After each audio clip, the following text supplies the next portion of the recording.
We're back. We're here. It's Ace Attorney. Where'd Biscuit go? Oh, there he is. I was like, wait a second. He was right here a second ago. He's over in his bed. Oh, I believe we found, well, we didn't find anyone. The true culprit is like, I'm a witness, which is, always just the smart thing to do. They're always so stupid, aren't they? They're just like, I'll be a witness for this crime that I definitely committed, but I'll pretend that I didn't. And I'm like, are you... Hi, you're giving me a perfect chance to screw you over. Witness, please state your name and occupation. Oh, right, I forgot it was White Jesus. Hi, Delphi.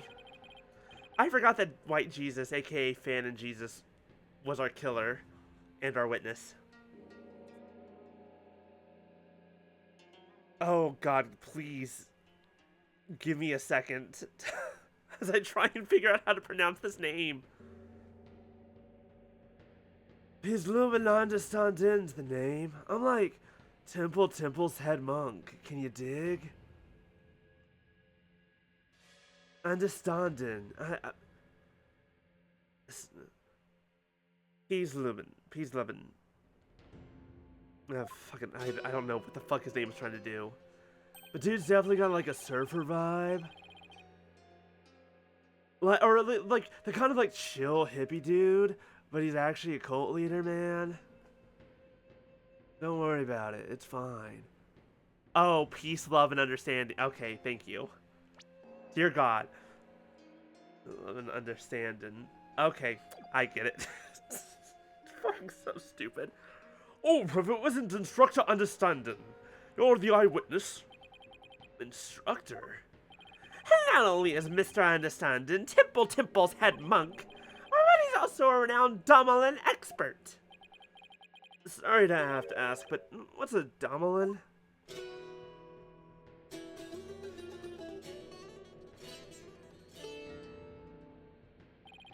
Check it.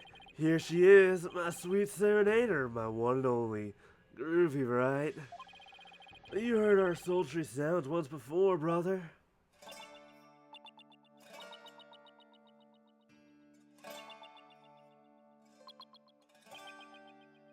I'm not gonna try and sing this. I'm good.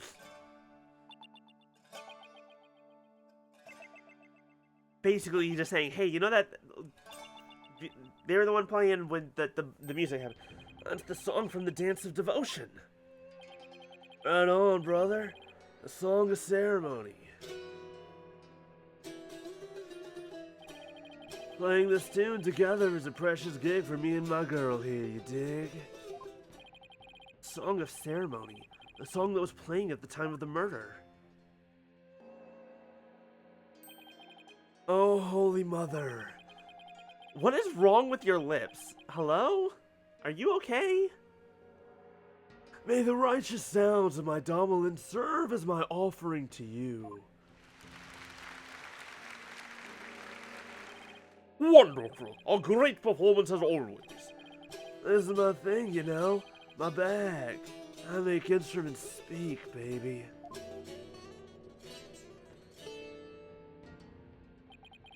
By the by, Magistry Pops. No Domelin class today?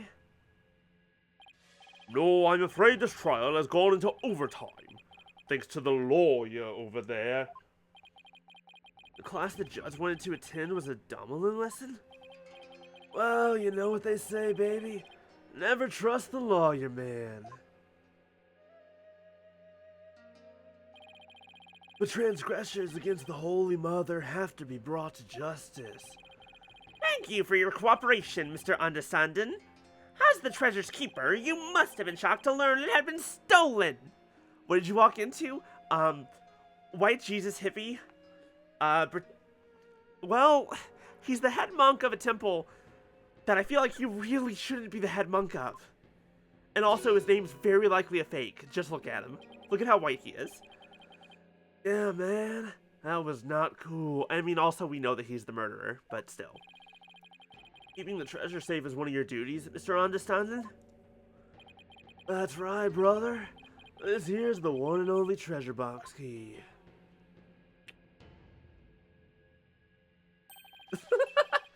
And I keep it on me at all times. Can you dig? Okay, if you keep the key on... Okay, question. If you keep the key on you at all times, why is it open? Why is the treasure box open? How did the thing open if you keep the key on you at all times? It sounds suspicious to me. But the sneaky thief went and cracked open that sucker anyway. Total bummer, man. I don't know if that's possible. It does say it was forced open, though, so... So that's the key to the treasure box, is it? You know it, baby. It's called the Magatama key, and it's a historical artifact to boot. I mean, that's fair. It's been passed down from head monk to head monk at Temple Temple. Magatama key, huh? Oh, this is the power of a nuke. Some is the power of the single-sided jiggler. And now someone's jacked the treasure on my watch. It's a real buzzkill, man. How am I ever gonna face her holiness again, man? I'm just gonna have to end every sentence with man. Oh, Holy Mother, my man. Please find it in your infinite mercy to forgive me. Please guide this lost and humble lamb. Why do I always get the far out ones? Mr. Understanding, you witnessed the accused and the victim heading to the treasure room? You know it, baby. Best believe I scoped that shiny transgressor. Would you please give the court your testimony regarding what you saw?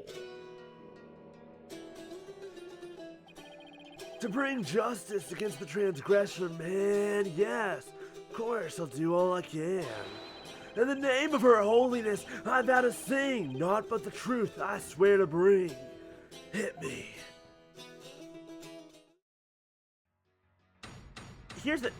Okay. I'll be honest, the game does a very smart thing of not tapping into any real life religion that I can tell. That might be a translation thing. Because and I think even the country is definitely fake, but I'm pretty sure the whole thing is fake. Again, I don't know if was fake in the original or it's only fake in the translation, but regardless, it's Kurain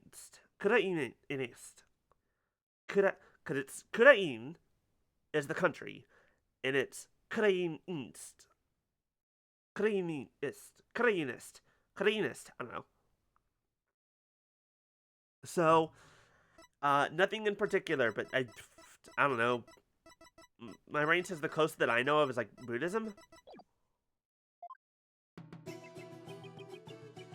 After the morning dance and devotion, to go back to my chamber, I got the notion. Don't you know my chamber is on the way? To the temple's treasure room, hey. Yeah, I'm doing a Johnny Cash thing, you know? I'm trying to do like all spoken word. I know he's singing. That's why we're doing like a spoken word kind of song, like Johnny Cash. Any small footsteps I can quite clearly hear if anyone to the treasure room goes near. Hydrate, will do. Thank you for the posture check. My legs are not crossed. I'm not postured, but now I am.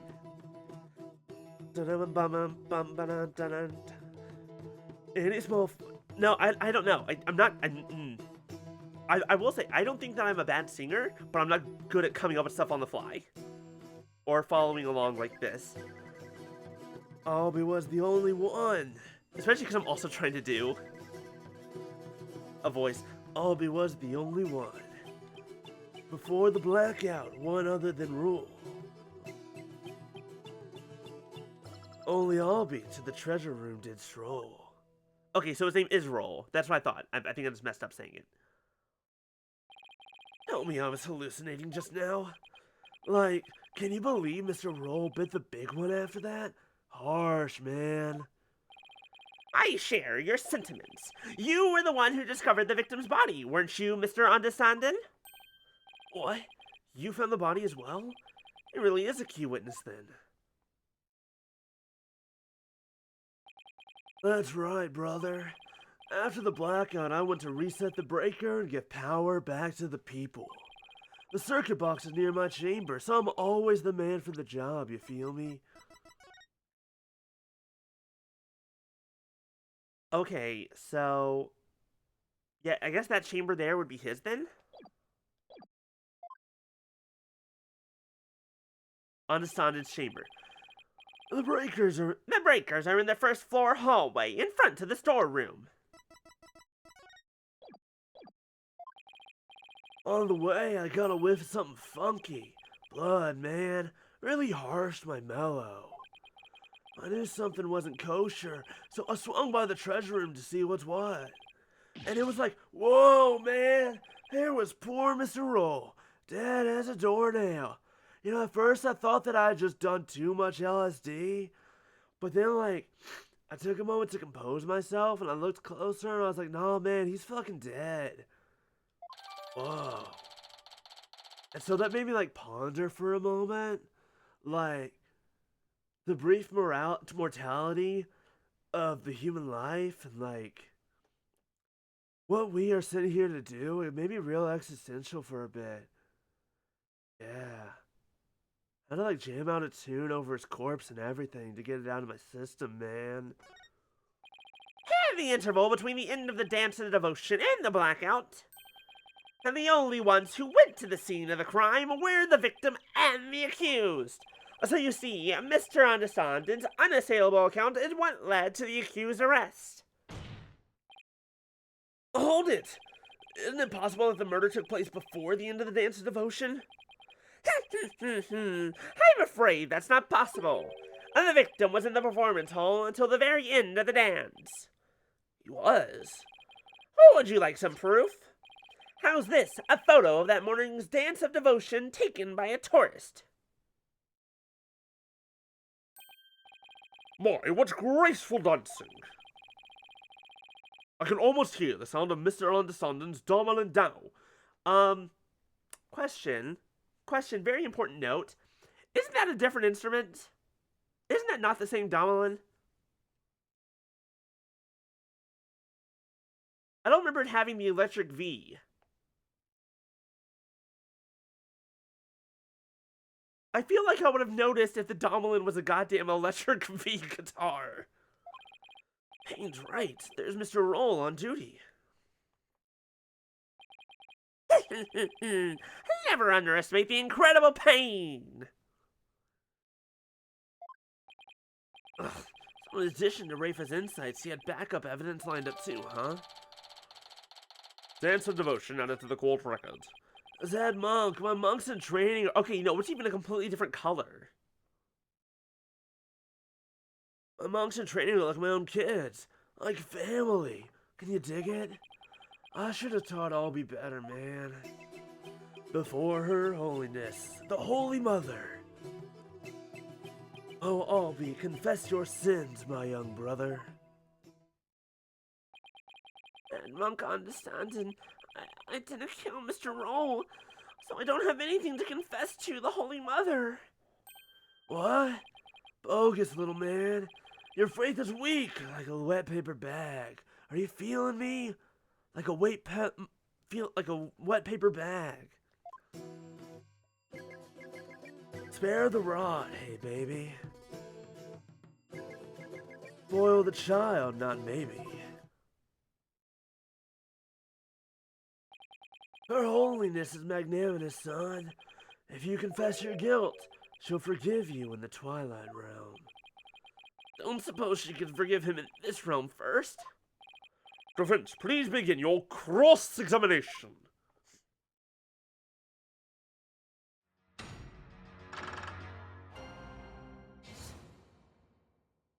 What I saw, baby. After the morning to go back to my chamber, I got the notion. Okay, that's fair, that's fine. My chamber's on the way to the temple's treasure room. Hey. Best spooky outfit season. Hi, Kay. Best spooky I don't have a good spooky outfit. I do have a good costume. Oh, no, yes, I do. Spooky. My head's so big. Hold on. Back up. Camera away. was like, I don't have a spooky outfit. Wait, yes I do. I have the haunted doll. I was gonna go for Rika, the diva outfit, been like, oh yeah, just Halloween costume, but no, I forgot that I have the doll. Fine. Well, actually, any small footsteps I can quite clearly hear if anyone to the treasure room goes near. This is true. I don't think this... Where your chamber is located. Yeah, I guess technically his chamber is on the way to the treasure room. You do have to pass by. Anyone going to the treasure room would have to pass by Understanding's chamber. Give peace, love, and a chance.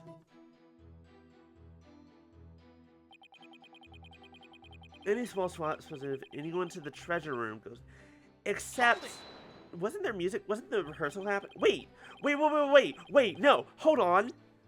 Wasn't the rehearsal supposedly happening while, when the insight happened? When he died? Temple is a groovy old building, built from Mother Nature's finest. You can hear a pin drop through the wooden walls, you dig? In an old building like that, I guess the walls must be pretty thin. And that's how Mr. Understanding can know the culprit's movements. It's all thanks to the Holy Mother's divine protection. Right on, my man. I dedicate this testimony to her holiness.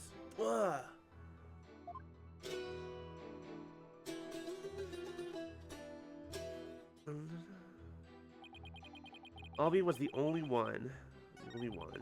Before the blackout, one other than Roll, only Albie to the treasure room did stroll. How can you be so sure that nobody else was there?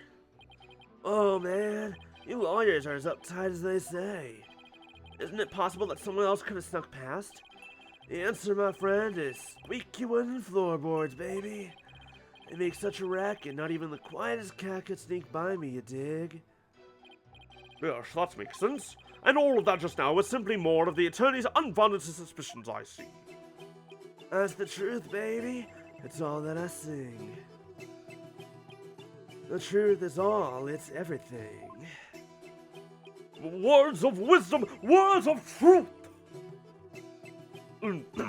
Baby tooth, forsooth, phone booth. Yes, I can do this. Flip-flops of two. Watch me rhyme. Watch me bust a rhyme, as the kids say, I think. Much thanks to Mr. Understanding. Let's bring it in to defense grandstanding. You're not stopping me. Until my client goes free. Wait a minute, why am I singing? Right on, even the lawyer's joining in, baby. Everybody's starting to feel the groovy vibe of my far-out rhythm. I refuse to let him run this show. I didn't notice any inconsistencies in his testimony, because I'm going to have to press his statements to draw out more information.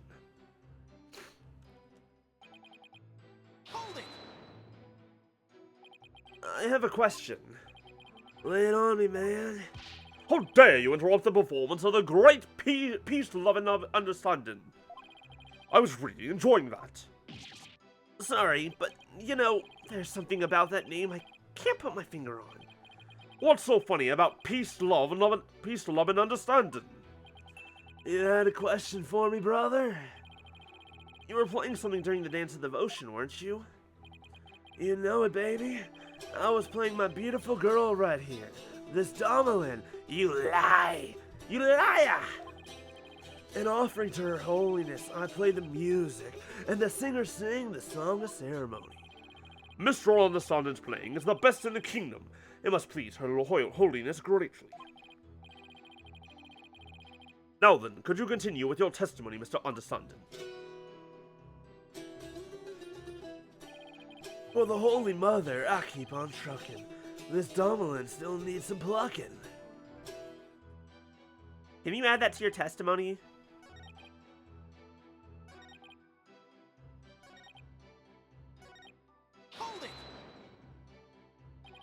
How could you tell it was Albie just from the sound of some footsteps?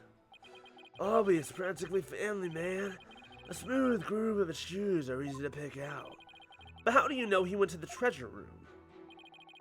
Didn't you think it was possible he went to the storeroom at the other end of the hall? No way, man. I saw him with my own 2 eyes. You saw him? In the treasure room. This you can believe. My peepers peeped the sneaky sneak, Albie. Didn't you just say you only heard him?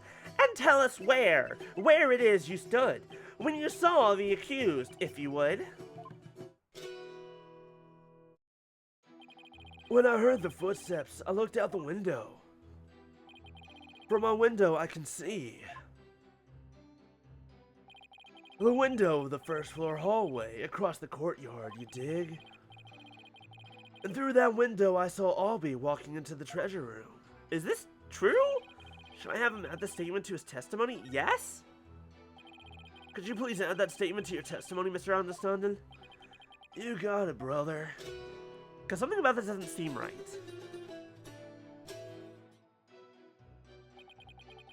Through the window I did spy, little Albie with my own eye. Something about this doesn't seem right. Wasn't it dark in there?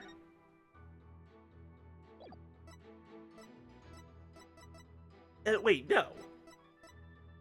Okay, I just need to find proof that this doesn't make any goddamn sense. Ah! That scared me. Hiya, boy. Welcome. Thank you for the resub. Whew, scared me. Windows. I mean, we have the... Oh, there's a door there! Excuse me! You lying son of a gun. His whole thing was wrong. The door would have to be open. Nope. Okay, hold on.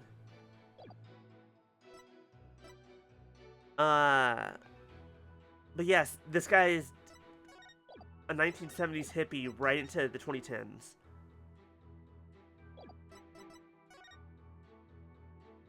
Yeah, I don't remember who pointed out earlier. His name is Peace, Love, and Understanding. That's what we tiny. All the hallway shutters. Haha! There we go.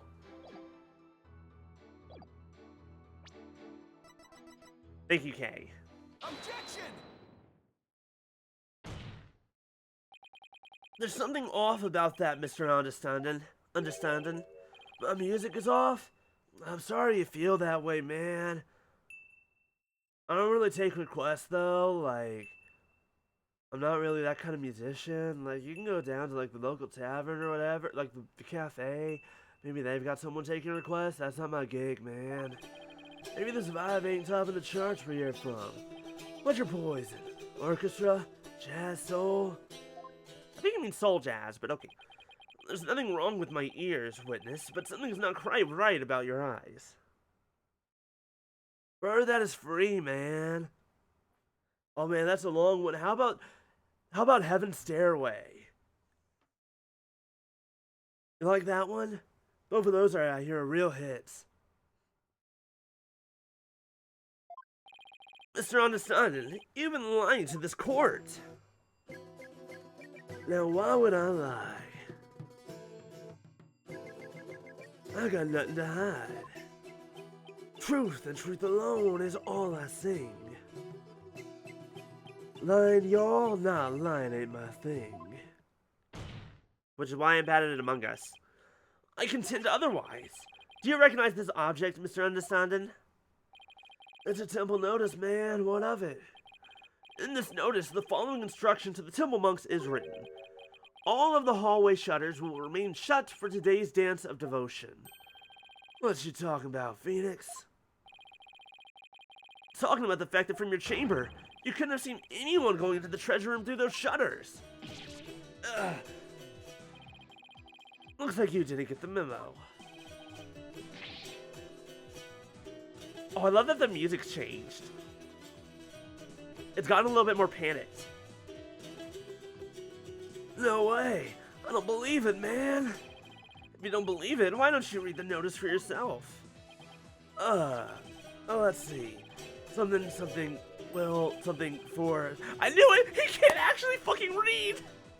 This bastard's illiterate! At least of this particular language. Well, something for... bitch and a half.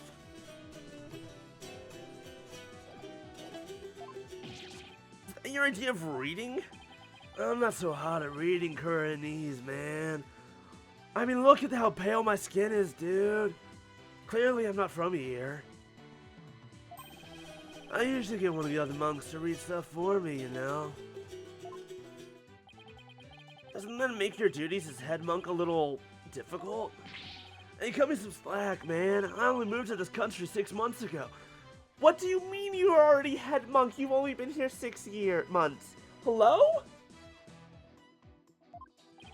It's quite recent, isn't it? So, how did someone who's only been here 6 months become head monk of a temple? How little you understand! Religious faith can't be measured in months or years. I've only been an adherent of Koreanism for 3 months myself. The Holy Mother's teachings really spoke to me, prompting me to stay in this country. Or was it the fact that there are no lawyers here that spoke to you, huh? Mr. Payne, I know just how you feel, my man. Her Holiness's teaching spoke to me too. Ladies and gentlemen, I present Brother Dumb and Brother Dumber. Well, I know I suddenly became a believer in Koreanism. Could understanding have it had an ulterior motive for becoming a believer too? Mr. Understand. Oh wait, hold on. Darn it, it won't tell me because it's in Koreanese. I don't know how long when it was found because I don't remember. Mr. Understanding. Were you really in your chamber as you claim? What? Hey, be chill, brother. Weren't you instead somewhere else? Mr. Wright, what kind of nonsense are you spouting now? According to Mr. Understanding's testimony, he saw Albie with his own eyes. Therefore, is it really nonsense to suggest he could have seen Albie from somewhere else? Well... Do you have a theory, Difference? Do you know where Mr. Understanding was, if not in his chamber? If he wasn't in his room, then... If Albie had gone down the hallway towards the treasure room, there are only a few places he could have seen Albie from. I do have a theory, Your Majesty. Let's say the witness really did see Albie going towards the treasure room. What then? The defense proposed that this is the only place he could have seen Albie going down that hall. Take that! There? But you just suggested earlier that that's where the true culprit might have been. True, but no matter how I look at it, this is the only place on the Sonnen could have been. Mr. Fore Lawyer, don't tell me. Are you accusing Mr. Understanding of being the true culprit of this case? Yes, Your Majesty. I contend there's a strong possibility this witness is the murderer. Don't worry, this is perfectly normal where I come from, but only if I'm the one doing it. To accuse a witness of murder, that's completely normal. Objection! How dare you be so disrespectful! At first you criticize her benevolence's insights, now you accuse the head monk of murder? This is the only place the witness could have been. If he was here, he could have struck the victim down from behind and moved his body to the treasure room. That's nothing but groundless conjecture. And there's one more thing. Do you remember what was said in the opening argument? The opening argument? During that argument, it suggested that Albie used his position as monk in training to get his hands on the treasure. That's right, and what of it? Oh, why don't we try this twist on for size? The thief used his position as head monk of the temple to get a hold of the treasure. What? What? You joshing me, man? Key. Wrong voice. There's so many characters in my voice, I just kind of bounce around between different voices. The key to the treasure box has been passed down from head monk to head monk. What better position to be in if you want to steal the treasure? Hey, you can't possibly be serious. Does this mean you're claiming that Mr. Understanding's oath of faith is nothing but a lie designed to get him close to the treasure? The witness hasn't been truthful in his testimony to this court, so clearly he isn't above lying. Didn't you swear to the Holy Mother that not but the truth would you bring? In light of that, I don't think it's unfair to call your faith into question. Objection! This is ridiculous. Are there no limits to what this lawyer will say? I mean, lie is such a strong word, and maybe it was just a mistake.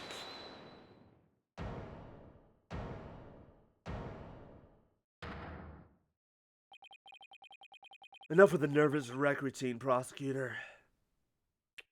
Enough with the— okay, he's still doing his vibe. You're just embarrassing yourself, man. Okay, for a second I thought he, like, dropped the whole thing. But nah, he's still doing it, man. What? What was that, Mr. Understanding? Lawyer man, you really are the lowest of the low. You've gone and said something I can't forgive. You called my belief into question, my faith in the Holy Mother. Nobody gets away with that, man.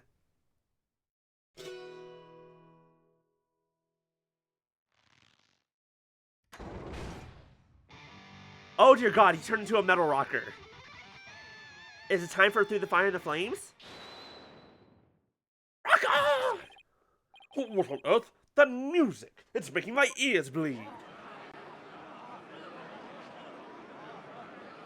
Alright, now we're completely changing tunes. In more ways than one. With the other— yeah, it does. Rock on! This is the music of my soul! Death to the lawyer!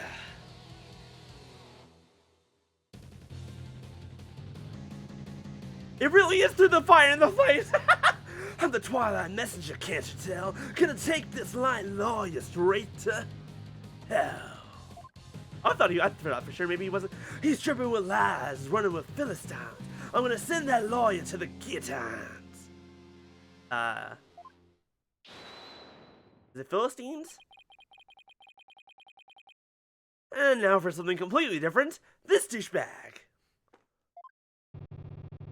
That blinkety-plunk music just wouldn't let me express my rage. Your rage, huh? Isn't the real source of your anger having your lie exposed? You just don't get it. If I lied, it's because you drove me to it. Now sniffling around suspicious and throwing out false accusations. Sorry, but as a lawyer, I'm afraid that's my job. Yeah, well, lawyers are crap. Keep making noise, and I'll have to use my partner here on you. I'm the one making noise? Hey, so you want to know the truth, huh? Think you can handle the truth, do ya? Fine, let's see you try. Feel the heat of my brutal death beat. You know, I've never really been one much for scream metal. As much as I did enjoy the seasons of Agretsuko that I've watched.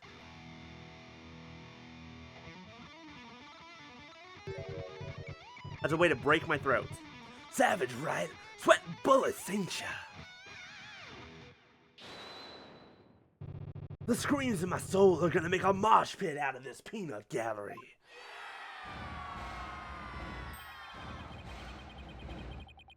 Did he really win the quarter over with that performance? Yo, geezer, I got something to testify. Get ready for the howling of my soul. I call this Chartubber soul screaming truth. I'm good. I have tea. Need to tone it down just a bit.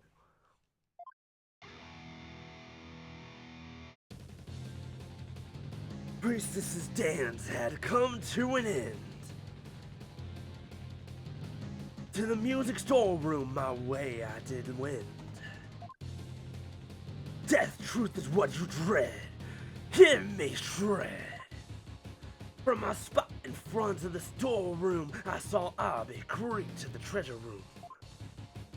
And trailing from behind, hound on the scent, I saw Pod roll after Abby he went. Me and my girl, innocent and sweet, back by the storeroom camp beans. Then out with the power, ticket to midnight, blacker than blackest black, robbing all sides. Yeah, baby, let that soul metal flow. Are y'all enjoying this? I'm kinda am. What is this music? I've never heard anything like it.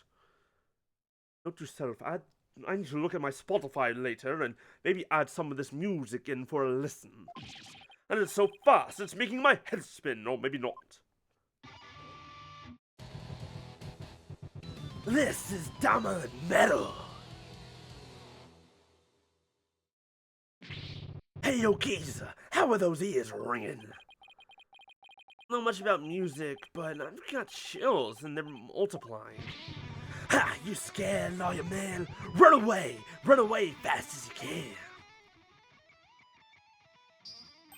What a wonderful rhythm! Somehow doing this voice hurts me less than doing the other one.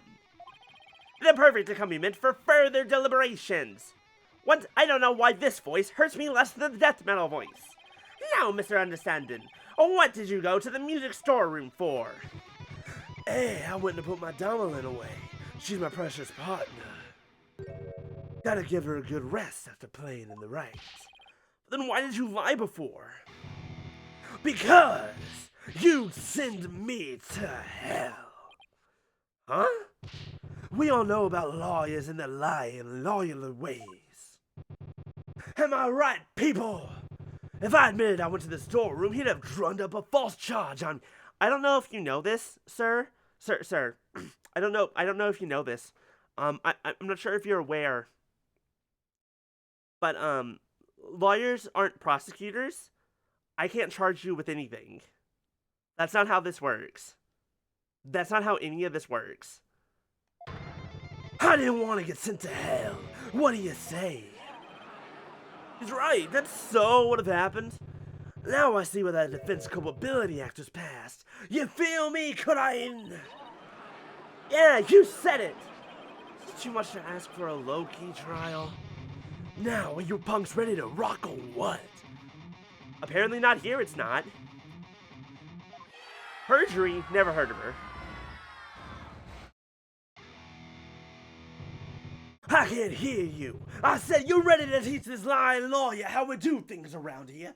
Also, I do love the hypocrisy there, you're right, Fluffy, of lawyers only lie. And it's like, I had to lie or else you would have lied about me. And I'm like, lie, but you, huh? Alright, then I'm gonna lay it on you one more time. The screaming truth in my soul.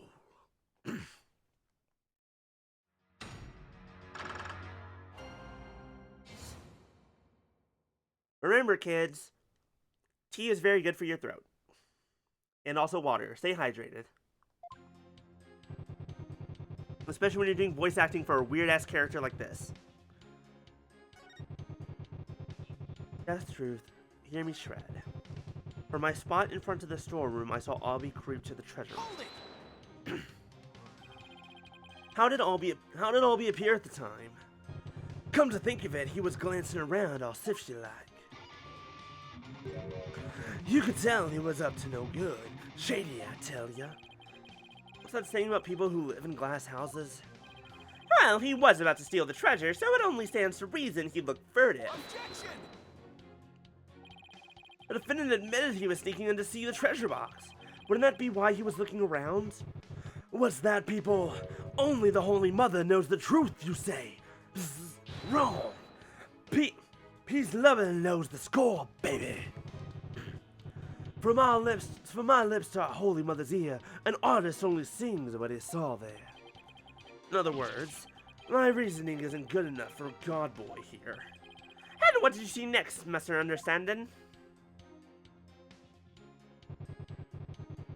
And trailing from behind, hound on the scent, I saw a patrol after Albie he went. Except for the fact that that doesn't make sense with anything that we know. Hold it! When did Rika turn? When I turned Irish? I mean, I'm already part Irish as far as I'm aware. What did I do?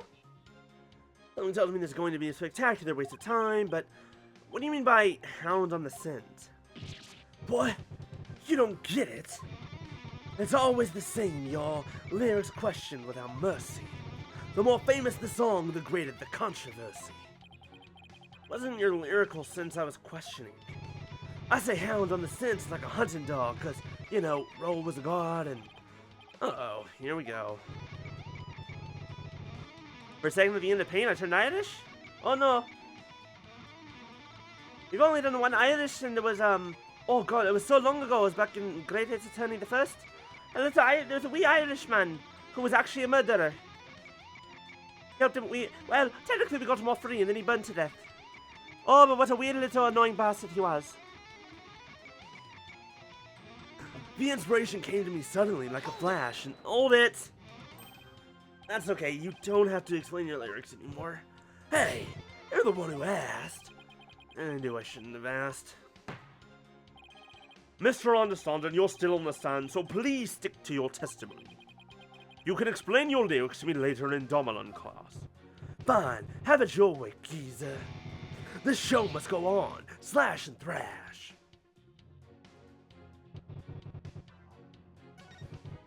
Then out went the power, ticket to midnight. But if you were already in the storeroom, couldn't you have just turned it back on? Where were you when the power outage occurred? Like I said, I was in the music storeroom. My girl had been sounding a little off, so I had to get her back in tune.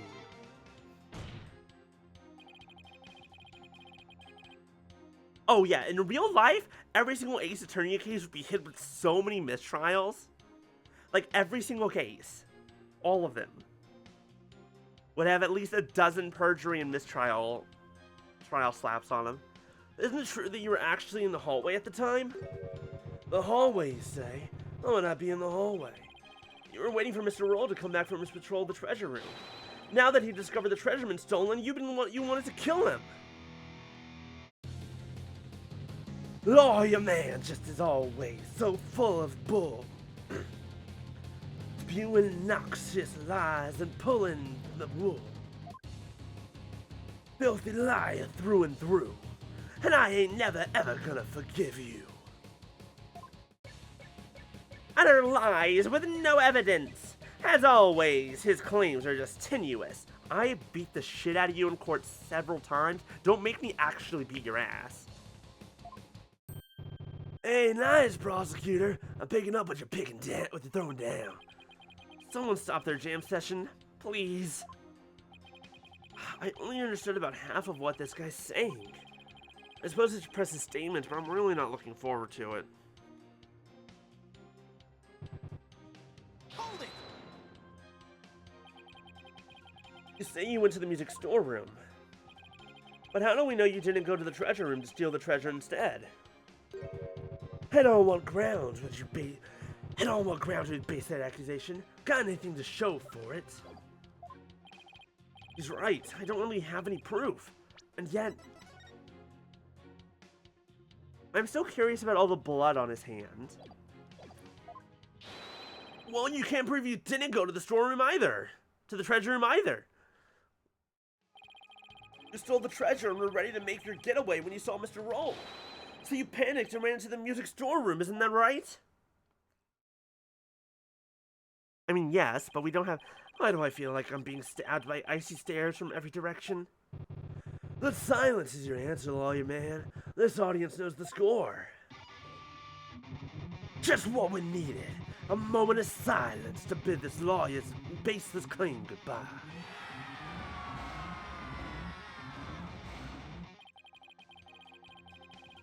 Why do they have to hate lawyers so much in this country?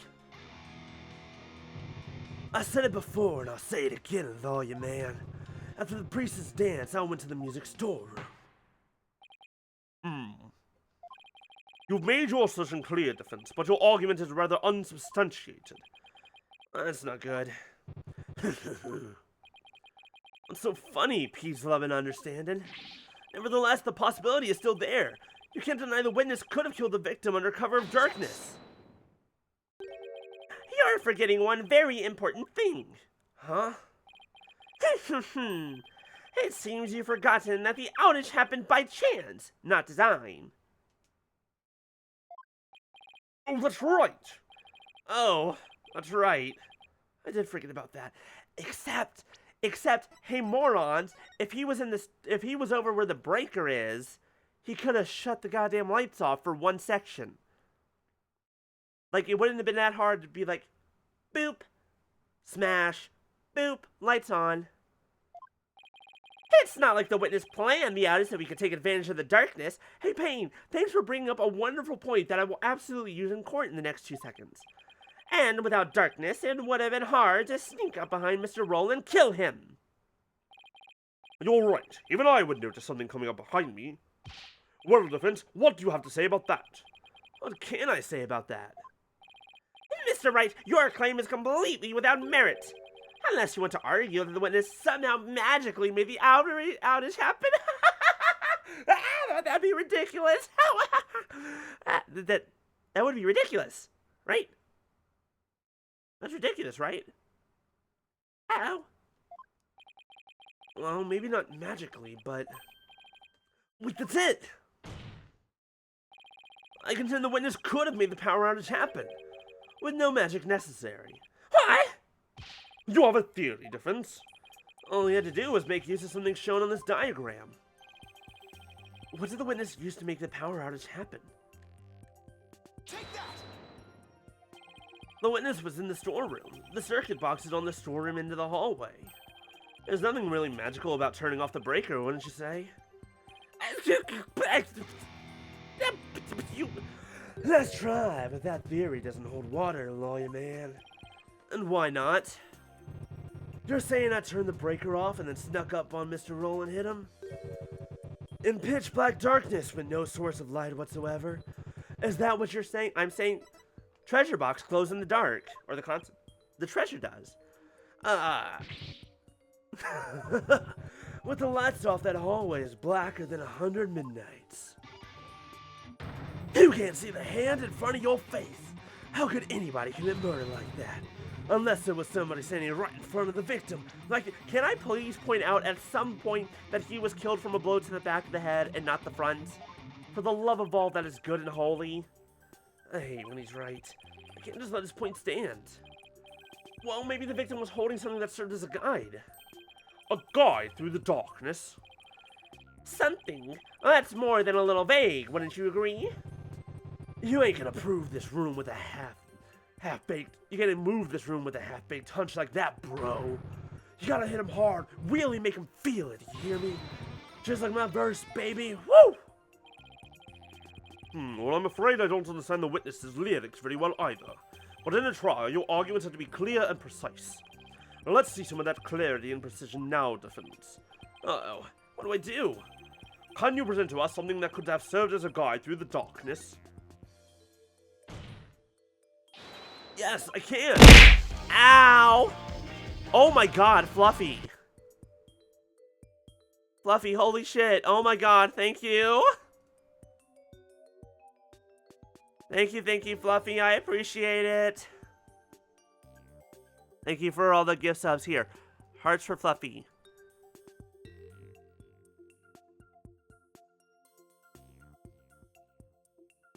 That hurt. I got so concussed. I think my model broke. Yes. Okay, I need to do something because VC face loves to break easily. Oh, I forgot that I did that. I accidentally jump scared everyone. Wait, maybe I can do that on purpose. You just wanted to beat the doll over the head? Think that, you know what? Valid. Incredibly valid. It's an evil possessed doll. Wait. Wait, if I'm possessing the doll and it's an evil possessed doll, does that make me evil or is the doll evil and I just possessed the moving dolls are creepy, you're right. It's why I've never watched Annabelle. Question. If this is an evil possessed doll, is the doll itself evil and I'm just having to be possessing it, or is it evil because I'm the one possessing it? Am I evil? Am I the baddie?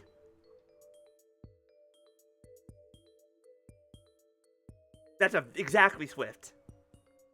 Annabelle doesn't move in the movie? Interesting. To be fair, that's also not the only reason I don't watch it. I also just don't watch a lot of horror movies. All dolls are... Yeah, oh, God, no! Fuck! This is... Core memory unlocked. Core memory unlocked. Something I forgot about.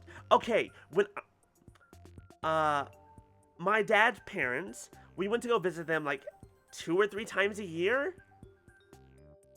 And in the bedroom that my parents stayed in, slash our kids stayed in when we were young enough when we had sleep and we just used sleeping bags. There was this really creepy ass old doll in a, I don't think it was glass, I think it was a plastic case on the nightstand next to the bed. I hated that thing. It scared the shit out. It was one of those old, you know, it was one of those old like classic dolls with the dead eyes and like, I don't know if it was porcelain or not, but regardless, it looked evil, and I hated that thing to death. Horrendous thing.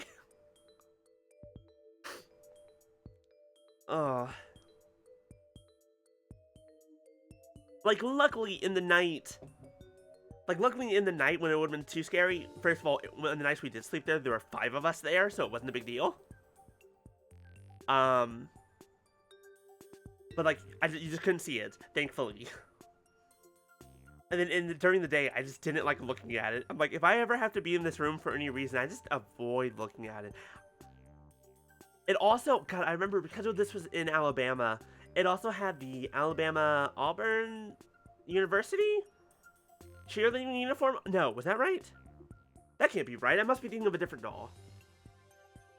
There might have been multiple. No, it was, God, or maybe multiple memories are blending together because this was like 20 years ago, and I don't remember anymore. That's it. I did like staying there as a little kid because in the morning there would always be a train just far enough away that it wasn't too loud, but close enough where it's like, the sound of a train. Which, a train, if it gets too close to me and it blows its horn, I fucking die inside. It hurts. Okay, there's like 3 tangents just happened all at once. ADHD says stop. No, ADHD went bird. Now I say stop. Because there has to be something. Alright, let's see what you have, Defense. What could the victim have been holding that served as a guide through the darkness?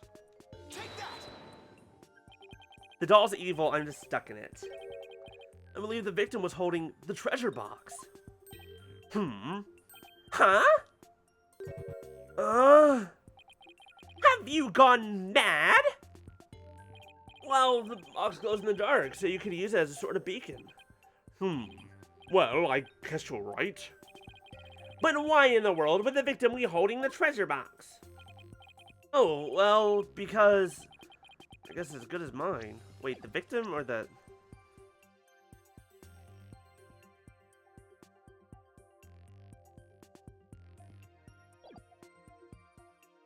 Because he saw that it was empty? Yeah, the victim was holding it. Nonsense and lies yet again. Let's give him the death penalty already. Is there no way to win them over? Defense? Are we going to be needing those tongue shears after all? No, Your Majesty. Yeah, man, do it.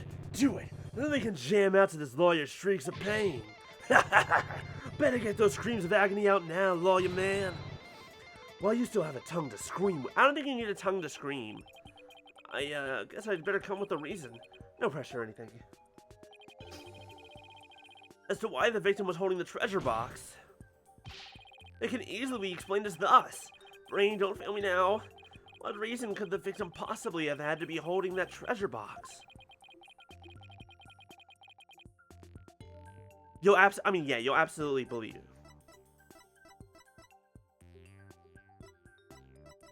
The victim was holding the treasure box because he was...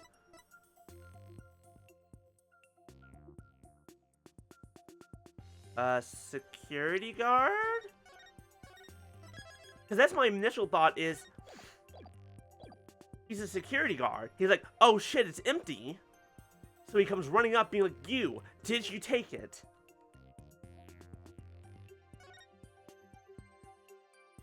Because he was a security guard. I beg your pardon? Mr. Roll moved the treasure from the treasure room in order to protect it. What on earth are you talking about? He must have known that the treasure would be stolen on that day. Maybe he'd received a warning from the culprit? And so, before the treasure could be stolen, Mr. Roll decided to take it somewhere safe. That's not what I was going for, but okay. Oh my, how thrilling! Your Majesty, don't let the defense's forked tongue deceive you. If the victim had even an inkling of a potential theft, surely he would have let the temple authorities know.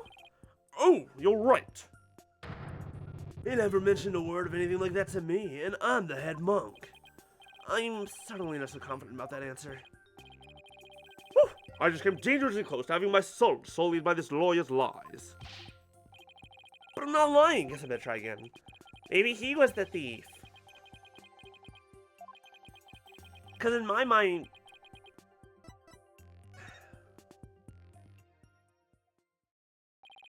It's an idea I just happened to stumble upon. But I think it just might be the answer. And it would turn this whole trial upside down. Hello, defense, are you still with us? Let's hear this easy explanation you promised. Isn't it possible that it was because the victim himself was the thief? The victim? The thief?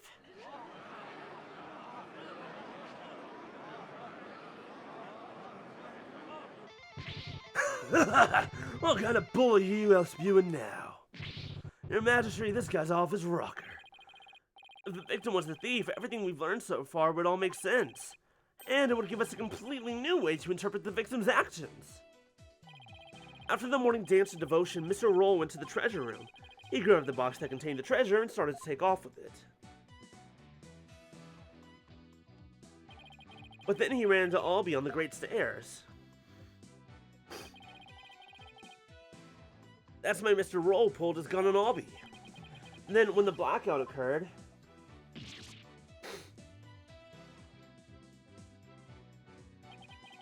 Mr. Roll was bludgeoned to death in the darkness. This explained why the victim would be holding the glowing treasure box in the dark, and how it would have been possible for someone other than the accused to kill him.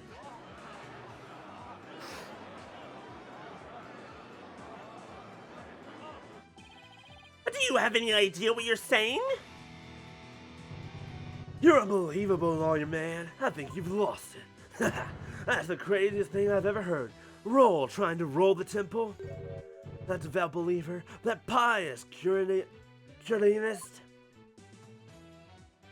I won't allow you to discourage the victim's departed soul with unfounded allegations. I hope you're prepared to back up your claim. Of course, Your Majesty. Oh, really? In that case, can we assume you have proof? Proof. Yes.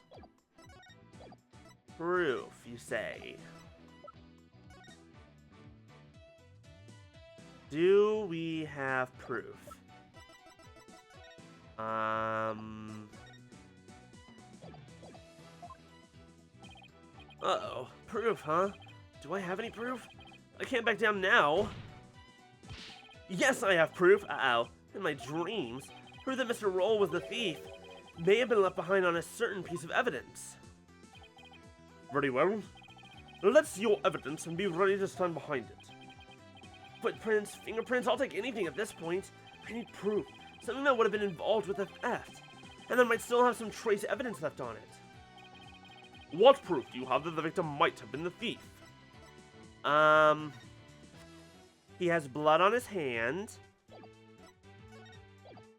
So maybe that?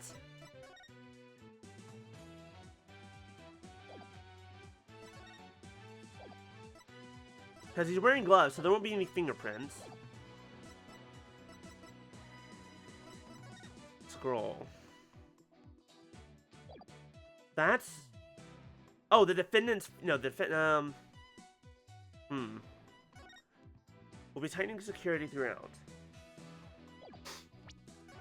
He would have known that the hallways would have been closed. Or that the shutters would have been closed, so maybe...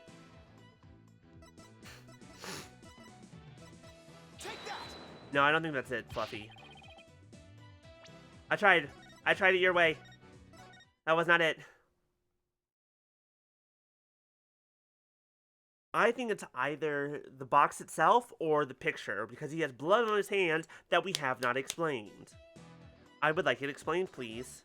Take that! I'm wrong.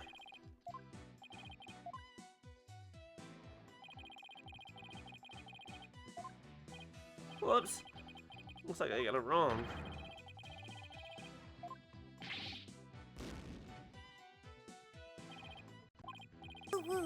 Hi, Maya. Woo! Oh, okay, I'll uncross my leg. I'm sorry. I'll hydrate, okay. What's something he would have touched? I mean, obviously the treasure box. Hi, Maya. Hope you're. Thank you for the Pokeball, Bye Beast. How's everyone doing this week? I hope you're all doing well. What do you mean, no? Might, you'd better hope you turn up something more definitive than that defense. Yes, sir, Your Majesty. Very well. Bailiff, bring the treasure box. Okay, cool. This was actually right. I thought it wasn't for a second. There's so much blood.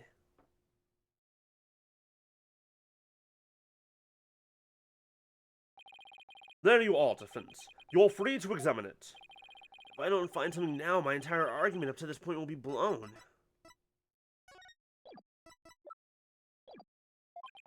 Plus, there's that little matter of the old tongue shears. I have to find something. I just have to. Now, to make sure I remember how to do this, I can rotate the evidence. Yay, money, but also you have to be there. Yeah, that's valid. That's fair. Also use X and B.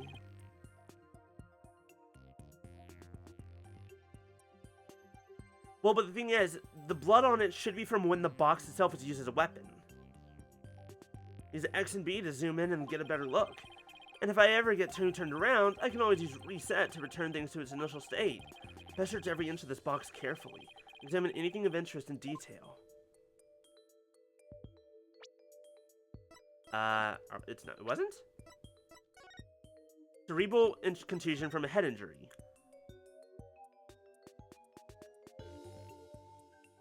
I mean, very likely not, but... You're right, actually, it's probably very likely not. The other instrument, yeah, because he doesn't have it. That's what I was thinking, too. This is where the Founder's Orb was, huh? I doubt there's any trace of the orb left here now. Although I don't really know anything about the orb, so who knows? The victim's blood. Did the blood get here when the victim was struck with this box? Or did it splatter onto this box when the victim was hit with something else? I guess I can't really tell just by looking. This is the lock. It was forced open. I don't really see anything else of note about it.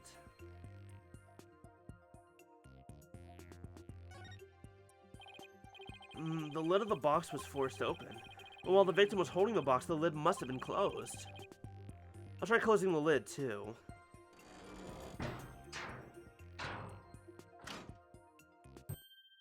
Hey! What? You son of a... You locked it! So? What's the big deal? I thought you can open it with that key you're wearing. Yeah, I can, no sweat! Why is there a bucket load dripping off of you over there? Don't say dripping. I think I'd like to open the box back up again. Could you lend me your Magatama key? Sure. Okay, let's see. There's the keyhole. Well, it's the Magatama key. So wouldn't it go in the hole above the Magatama mark?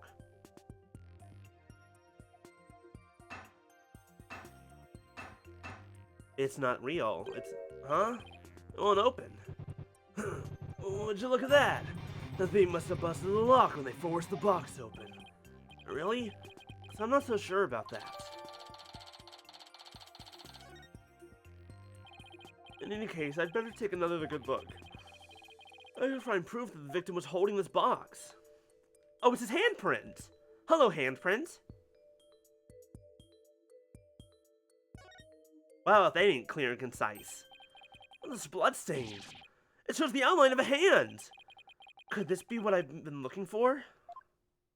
Is it just me? Has anyone else been getting an increasing amount of spam calls this week?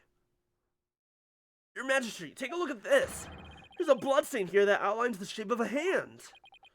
Really? Let me see that. Oh my! You're all right! Now I'm getting somewhere. I believe the bloodstain is an outline in the victim's hand as he was holding the box. What? Even as he was being struck, he held on tight to the treasure box.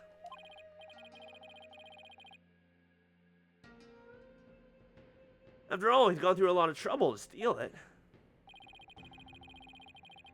Okay, hold on. Let me see how many phone calls I've gotten today that were fraudulent. 1, 2, 3, 4, 5 today. 2 yesterday.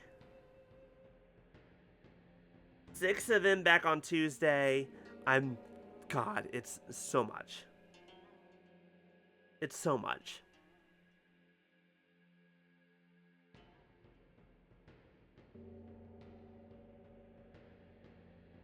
Yeah. Blood from his head wound splattered across his hands and onto the box. Hey, Your Majesty, don't let yourself be taken in. It's just more of his lawyer deceit. What do you mean? Mr. Wright, where is your proof that the outline is that of the victim's hand? What? I should have seen this coming. Either show proof or prepare to meet the shears. Or you could save us all some time and bite your tongue out now and submit it instead. That I did not see coming. Well, defense, how about it? Do you have proof that the outlines are the victim's hand? Yes. Where would the proof of something like that even be? Please submit your evidence at this time. What evidence shows that the outline on the treasure box is that of the victim's hand? It's the one where he has blood all over his hand. God damn it. Got it. This is the evidence that's going to save my beloved tongue. Mr. Payne, despite your claims about my forked tongue, it just so happens I have the proof you require. You do? It's right here in this crime photo. It is? Where? Defense, please point it out. What proof? What proves that the bloodstain outline on the box is of the victim's hand, you asked? Duh, the fact that no one fucking brought up the fact that he's blood all over his hand. I hate all of you. Mr. Payne, please take a good look at the victim's hand. He spilled a lot of ketchup on it. Or jam. See this? That's not strawberry jam. That's blood. Oh, what? If we place Mr. Roll's hand inside the bloody outline... You think the blood on his hand would complete the splatter? Exactly. Here goes nothing. And if they do form one complete splatter, it would prove my theory correct. Then the victim really was holding the box. I'm willing to bet my life on it. The defense reasserts that the victim was the thief who stole the treasure box. You can't be serious!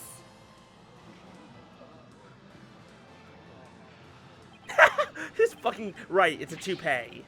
I protest. There's no way they would ever match up. I assert that it's patently impossible for... Ow! Talk about tongue karma. Sounds like he just bit his. What's the matter, Mr. Payne? Did your forked tongue get tangled up in there? Or were you trying to submit your own tongue to the court? Why, you... Ugh.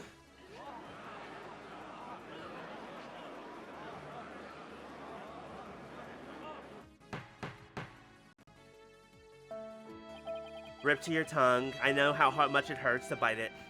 I can hardly believe it. Apparently not everything out of the defense's mouth is a bluff.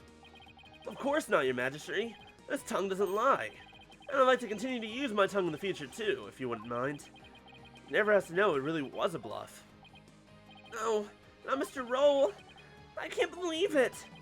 I'm sorry, Albie. I know it's upsetting news. He must have needed the money badly, probably to support his family. After all, he even gave up his dream of becoming a monk to help them. Oh, so that thing Mr. Roll would say to me.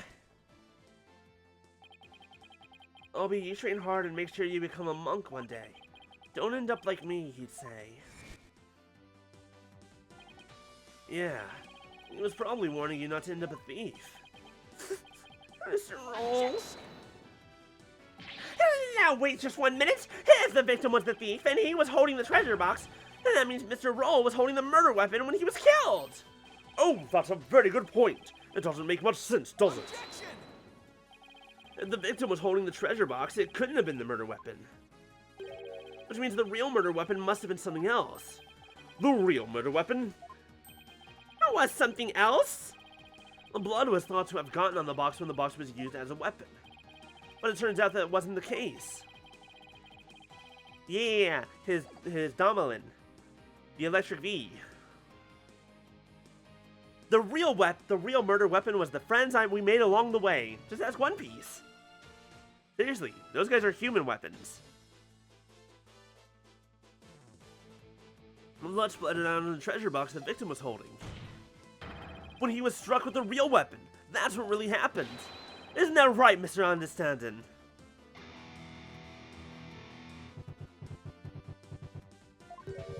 Are you insinuating I'm the one who used this real weapon? Are you saying I'm wrong in my understanding? You got me riled up, lawyer man. I feel a song coming on. I need to alter his voice. It's not great for my throat. Looking for a weapon that just don't exist. Pathetic lawyer man, drop into the abyss. Despicable lawyer man, yo, you make me sick. You can disappear just like a magic trick. Worthless lawyer man, done in by a weapon. For you miserable wretch, held off beckon. Yeah. There, that's the one that you get. You get the one.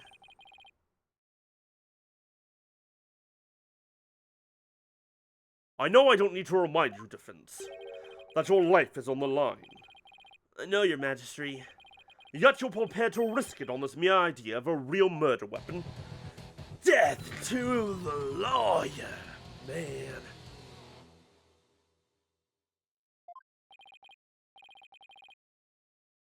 Ooh woo. I'll also give you his other ooh woo, that less painful. Ooh woo, man. Like, yeah, man. Like, yeah, what? Like, you know, yeah. Don't do that. The moment of truth. I can't back down. Not now. Yes, Your Majesty, I am. I'm confident the real murder weapon does indeed exist. That's a bold claim, Mr. Wright. Now let's see you back it up. Show us which piece of evidence points to this real murder weapon. Gladly. If I knew which one it was. How would somebody like understanding use to bludgeon someone? Now then, Defense, please submit your evidence to the court. Yeah, let's see it, lawyer man. Let's see this thing that shows the real murder weapon you say I used. Excuse me. What I'm about to present is really nothing more than a possibility, but this thin thread is all I've got. Allow me to direct the court's attention to this photo of the morning dance of devotion. That photo? How is that going to help you, Mr. Wright? There's something about it that doesn't sit right with me. Oh yeah? And what's this? Something? This thing here is odd, to say the least. Take that! Mr. Understanding, why is the instrument you're holding different from the one you're playing in the photo? Would you look at that? They're completely different shapes. I believe you said your Dunglin was your one and only. Well, Mr. Understanding, what do you have to say to that? I got nothing to say. And allow me to answer for you. They're different because the one in the photo is no longer in playable condition. Bye, Maya. I hope work is well for you. We'll see you later. Thank you for the lurk.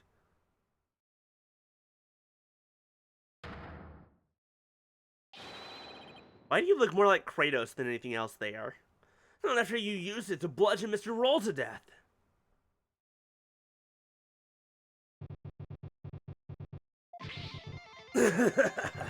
My old partner wasn't doing so hot, so I brought her sister along. That's all.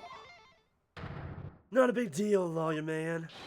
In that case, please submit your old Domelin to this court as evidence. Too bad, you're too late. I got rid of her yesterday. You what? Burned her up with the rest of the trash. Ashes to ashes, baby. No! He's already destroyed the evidence?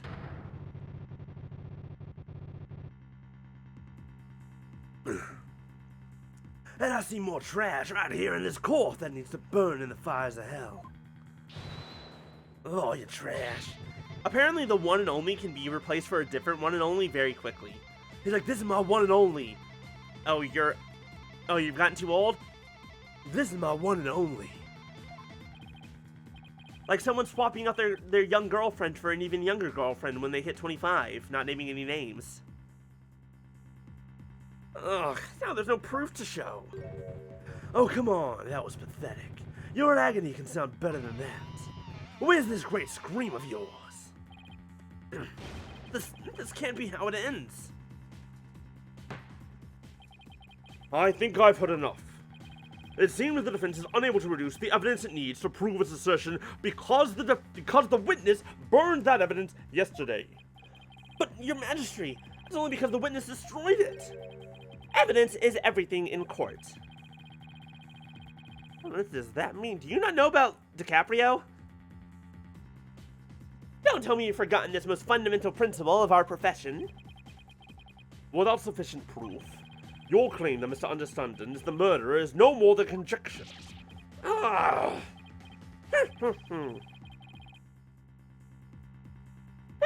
There's the pained expression I've been looking for. By the way, there seems to be one more thing you're forgetting. What is it now? You accuse Mr. Understanding of being a thief, but the real thief turned out to be the victim. Uh-oh. And with that, Mr. Understanding's purported motive for murder goes out the window. But yeah, so does Albie's motive. Like, there goes his motive for murder. What about Albie's motive? What happened to Albie's motive? Great point, prosecutor. You tell him. If I'd been there, I would have just called it a roll and getting the treasure back. There wasn't any reason for me to kill him, now was there? Was there? There's no good counter-argument to that. It sounds to me like Mr. Understanding has been completely wrongfully accused. Unfortunate as it may be, I think it's time to hand down the verdict in this case. Oh, good. Not again. What about Albie's motive? What about Albie's motive? We just gotta completely gloss over that fact now. What did he kill him with? Defense, I trust you understand what you yourself will receive for taking— Hold on, I have more objections to give.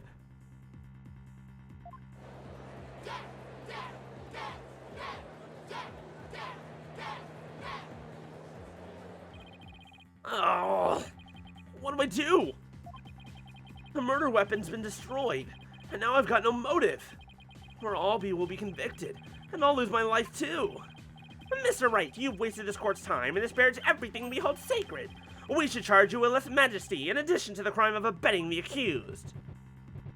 Yeah, you should pay for desecrating my good name. Man for a man about peace, love, and understanding, he is very fire and brimstone. Incredibly so. Thank you for the added bits, 48 Fluffy. bits to Fluffy Ragdoll Wolf's cheer.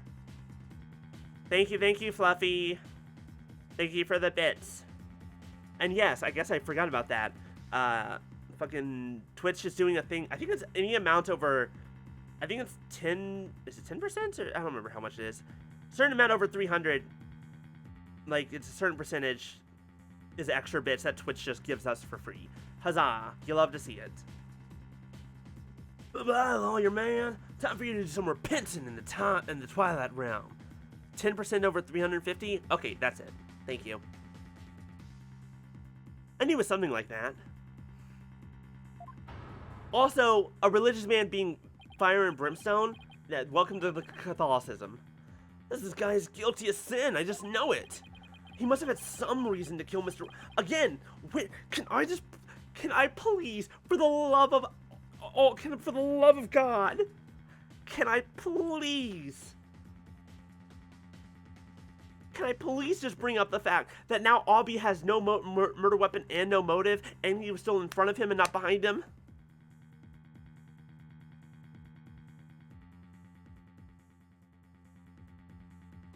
Oh my God.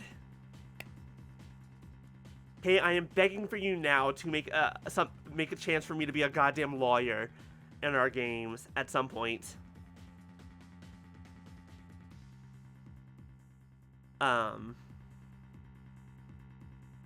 Just so that I can, like, put me in an Ace Attorney situation and I'll fucking blow them all away. He was defending the relic. I mean, yeah, here's the thing, if he's legit, then it's like, yeah, you were defending it. But again, he said it himself. He wouldn't need to...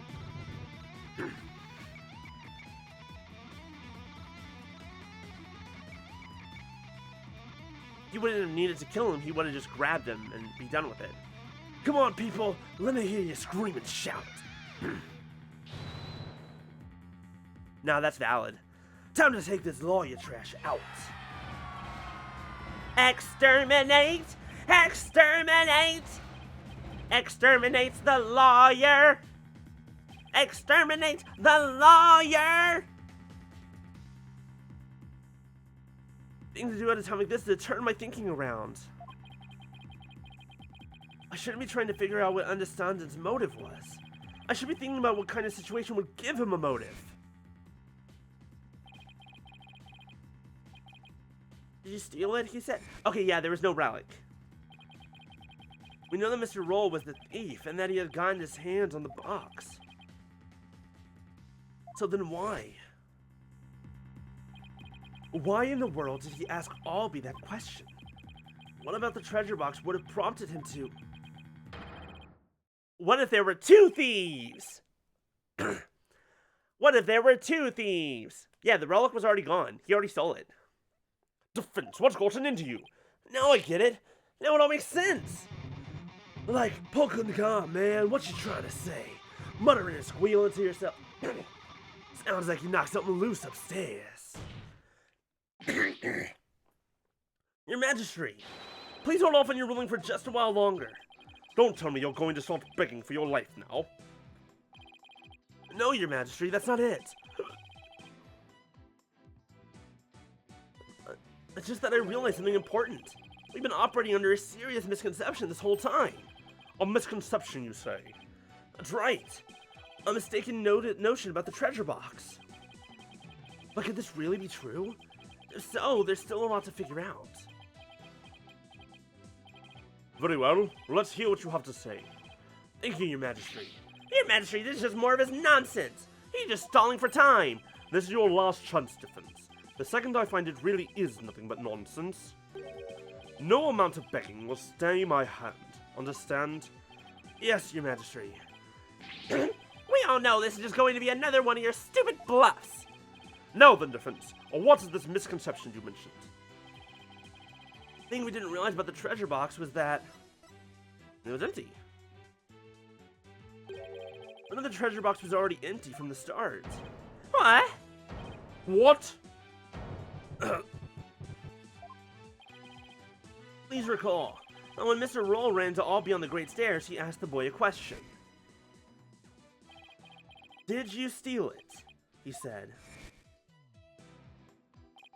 Also recall that Mr. Roll was holding the treasure box at the time, so why then did he ask Albie the question that he did? That is a bit peculiar, isn't it? Not at all, Your Majesty.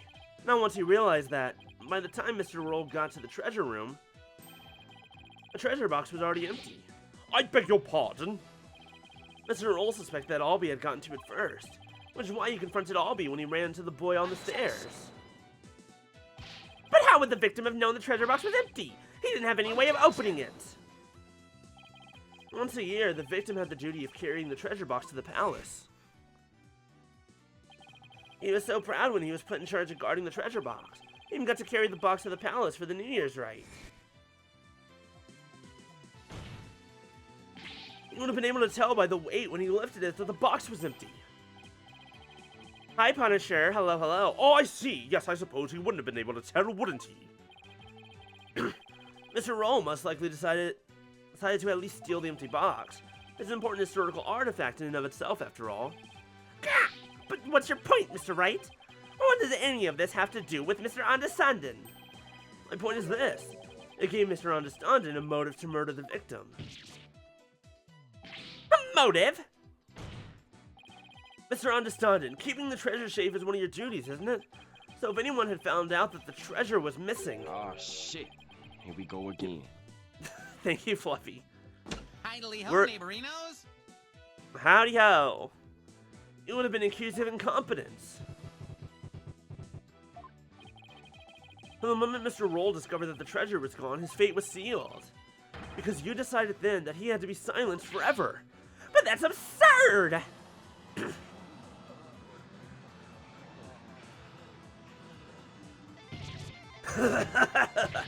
Can you believe the stuff that comes out of this guy's mouth? This is all just a colossal joke. So then, what really happened to the treasure? It had been stolen long before this incident occurred. By Mr. Peace, Love, and Understanding himself. Mr. Wright, will you stop at nothing to accuse Mr. Understanding? Your Majesty, please don't listen to this trumped-up charges. The defense is grasping. Listen to this poor music. The music of the truth. That this man is innocent. The sad music of this lawyer's lies. Objection! Ow. The treasure box can only be opened with the key Mr. Understanding holds. Who else could have stolen the treasure? As I said, the accused stole the treasure by forcing open the box. Your Majesty, I call for a swift ruling. Now, immediately. Press that down, gavel. I'm not ready to give my verdict yet. No, it's down. It's easy. Lifting it up, putting it down. It'd be done. Oh, do I need to fix tits? Hold on.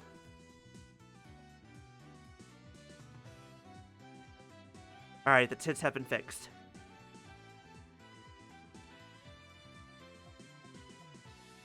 Correct, the tits. The tits had to be fixed, and now the tits are fixed.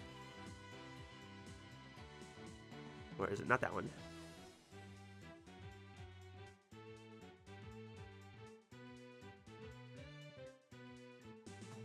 Worthless consumer There we go. models.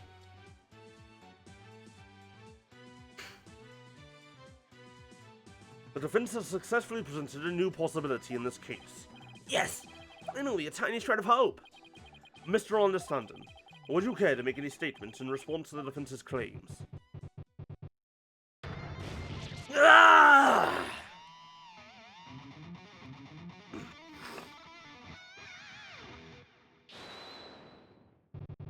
This is all bull. My noggins are... Okay, I need to change his voice. I need to stop this. My noggin's a rage cage and is ready to explode, baby. Okay, I need to take the death out of death metal. Instructor Understanding, please calm yourself. I got nothing. I'm not gonna take... I'm not gonna take it. No, I ain't gonna take it. How many other fucking music jokes did he make and I just didn't notice until now? Were there others that I just didn't notice? I dutifully watched over that treasure with pride. And now I'm getting accused of stealing it? This lawyer is a lying scumbag! How many? How many? Like 1,000 of them? Phoenix to the Queen reference? I feel like... Has anyone ever... Have I ever told y'all that I'm not the best when it comes to music stuff?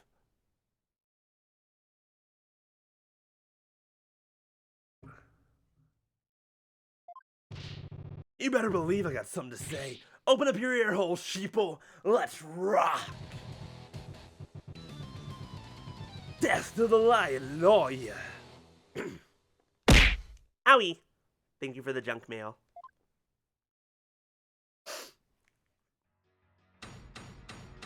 More testimony. Lying lawyer. Steal the Founder's Orb? Me? I did it? This lying lawyer's insults know no limit. All this time I guarded the orb faithfully. Sacred duty to the Holy Mother, easy to see. Hands unclean, the accused did the deed. Force the box open, no key did it need. Lying lawyer, condemn him to hell. Kick him, throw him into a prison cell. Again, I have to ask, if he was holding on to it, we still don't know I still don't know what Albie's new motive and murder weapon would have been, you losers.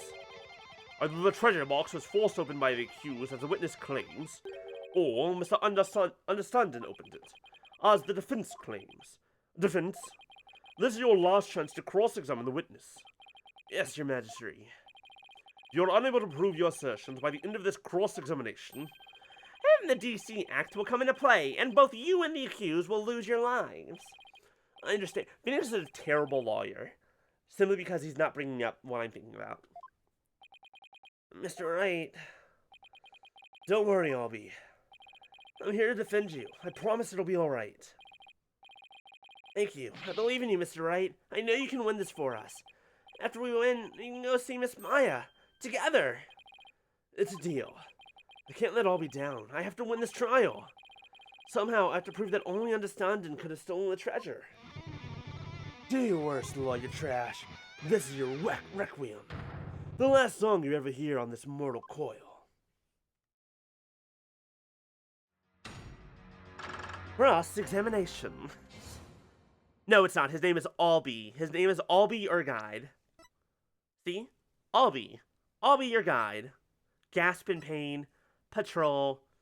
You're an actual person. You get a real name. That's not a joke. And then, peace, love, and understanding. Okay, steal the Founder's Orb. Me, I did it. This lying lawyer's insult knows no limit. All this time, I guarded the orb faithfully. Sacred duty to the Holy Mother, easy to see.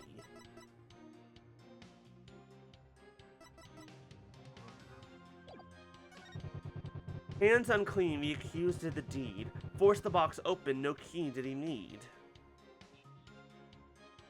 Hold it! The defendant didn't force the box open. That's a lie. In fact, you're the one who opened it, isn't that right?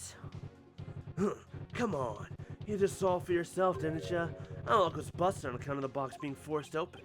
Oh, yeah. Oh, there's your proof right there. Ugh. Or one for the metalhead. Jack 2? Look, the accused really didn't try to force his way into the box. Then how do you explain why the lock was busted and wouldn't open up for you earlier? How do I explain why the box wouldn't unlock earlier? Maybe there's a different key?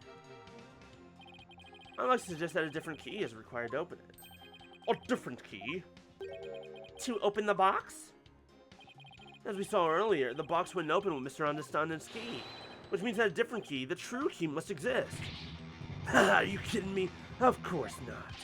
You can't prove that it doesn't exist. Just calm down a second and think about it, lawyer man.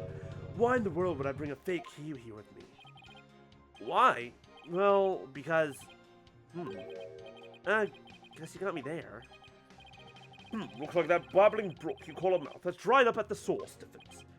Okay, I think I need to... in that case, maybe we were opening it wrong. Maybe we put the other side in.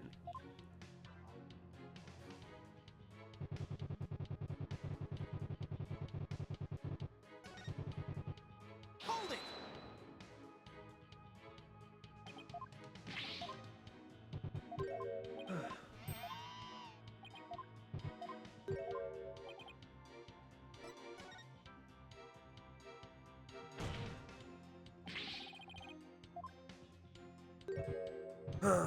What are you talking about? There's a secret trick to opening it, to protect its contents from being stolen. And you're the only one who knows how it works, isn't that right? Are you for real? You've been watching too many movies, lawyer man. Ah, so you're one of those tourists.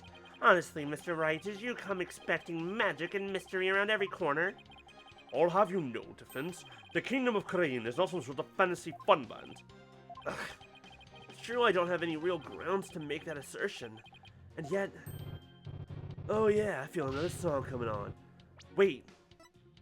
A song of ceremony! When dragon and tiger battle, the founder offers divine protection. When the butterfly embraces the Matama, the favor of the orb is bestowed. When the butterfly embraces the Matama, the orb is bestowed. The song of ceremony must be the trick to opening the box.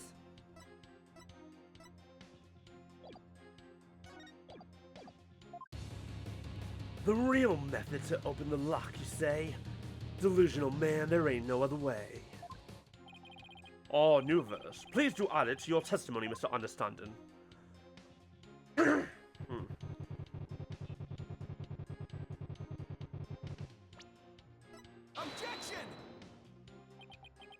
Oh, come on! I thought I was being clever. I thought I was being super clever there. Guess that's not it. Fine. Oops.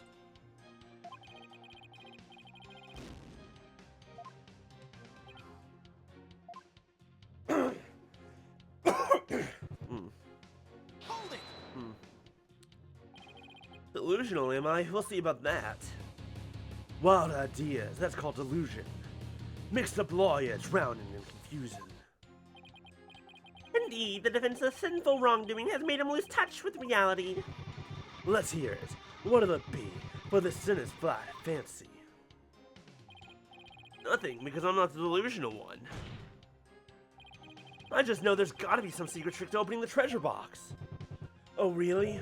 And where exactly is the secret hidden? The secret is obviously hidden in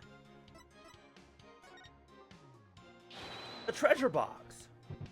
Yeah, and where on the box is the secret exactly? Well, it's... I hadn't thought that far ahead. It's the carvings. There's definitely something going on there. Are you sure? You're sounding a little desperate, Defense. Desperate? Not at all, Your Majesty. I'm perfectly in control. The carvings the accused snuck in to see, even though it's forbidden, I might add. Witness, can you tell us anything about these carvings on the box? Of course, as head monk, I know all about them.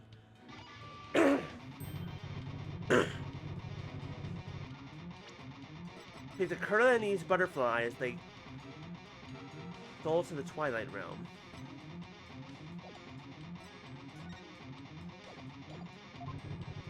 They're made around the 7th century. Made around the 7th... I see. Could you please add that information to your testimony? Fine. Listen up, all your trash. Kurani's butterfly from the 7th century carries the mitama so elementary. Yeah. I don't think that that's true of the information that we know and have.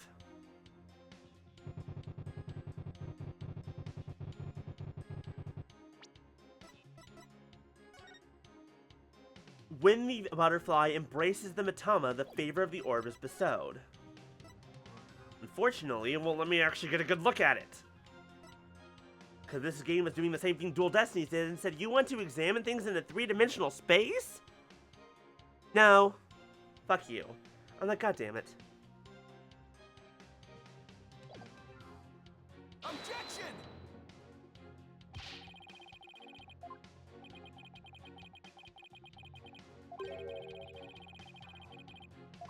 Blah.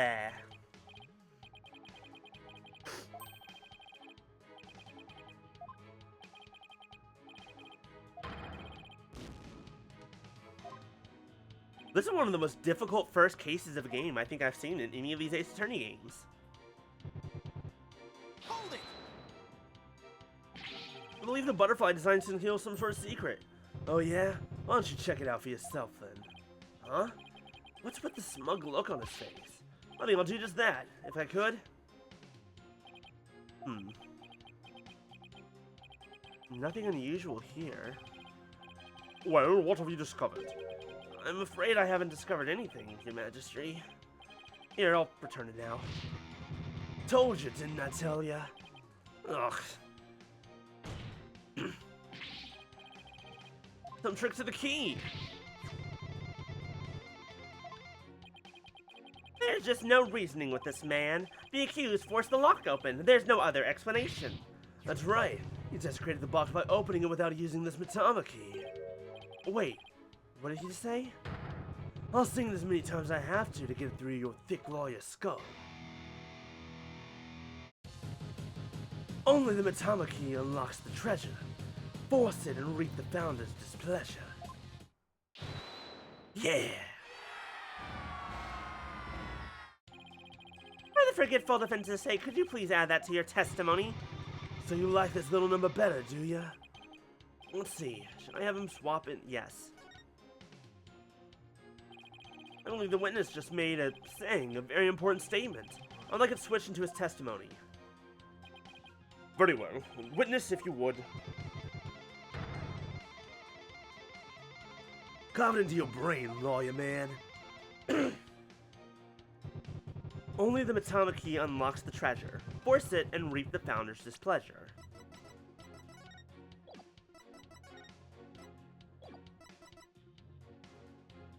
Hey, dumbass, this isn't the Matama key. Objection! Just a minute, Mr. Understanding. You just called your key the Matama key, didn't you? But didn't you originally say it's called the Magatama key? The Matama key? What's that? I don't know, Your Majesty, but apparently it's a rather crucial question. What? What's the big deal? So I said the wrong thing, so what? Simple slip of the tongue. An A for the effort, Mr. Wright, but your grandstanding betrays your desperation. I'm afraid a small slip of the tongue like that adds absolutely nothing to your argument. What say you, defense? Is it an important detail? Judging by my understanding's reaction, I say it's everything my argument needs. Yes, Your Majesty, it's very important. This key is apparently not the Magatama key, but rather the Mitama key. And I believe this discrepancy holds great significance for the defense. No, man, just a meaningless mistake. Insignificant. You're riding the crazy train to nowhere, lawyer man. Your Majesty, please don't pay the defense any heed. It's all nonsense. To tell the truth, I'm not really clear on what the defense is driving at myself. However, I am eager to find out. Huh? Defense, you would explain yourself like your life literally depends on it. Because it does. The guillotine's right over there. Or would you prefer the sword? Or the flame, or the flare? Personally, we haven't seen a good flaying in a while. Might be a bit overkill though. How about a nice explosion? You like TNT? Bastard, okay, how did you know I was crossing my legs? Shush. Now then, is the name of the key an important detail? Yes, it's absolutely an important detail. I think. Because the Mitama key is connected to the Founder's Orb. Thank you for the hydrate. I see. Very well, in that case. Please show the court the grounds on which you are basing this claim. The grounds, Your Majesty. You can, of course, show grounds, can you not, defense? Of course! What else can I say? Ugh, I have to come up with something. Anything. This is just a bluff. The Mitama key. Mitama. There has to be something somewhere that the Mitama ties the Mitama and the orbs together. Don't keep me waiting, defense. What evidence shows a connection between the Mitama key and the Founder's Orb? Take that! What's that? The Song of Ceremony? All this time, the answer was right there in front of me, and I figured it out an hour ago. It's right there in the Song of Ceremony performed during the Dance of Devotion. Your Majesty, the Song of Ceremony tells of the treasure of the founder of Kurayanism. But hidden within its lyrics is the secret behind how to really open the treasure box. Oh. Mother! Your mother.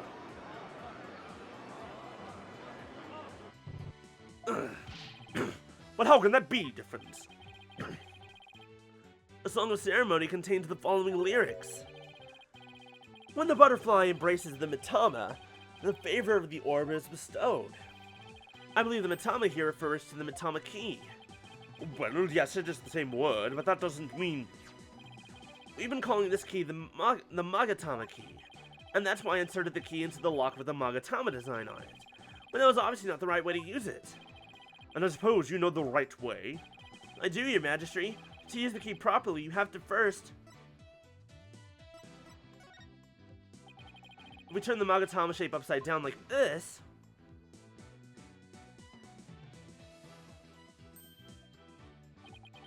it becomes the Kurani symbol of the soul. In other words, a Mitama. Oh my, you're absolutely right! But now what? What do you do with it? It's too big to fit in the lock that way. Oh, I knew he was just bluffing. Bluffs and lies are the only tools of his trade, after all. Must be some other place this key fits, but where?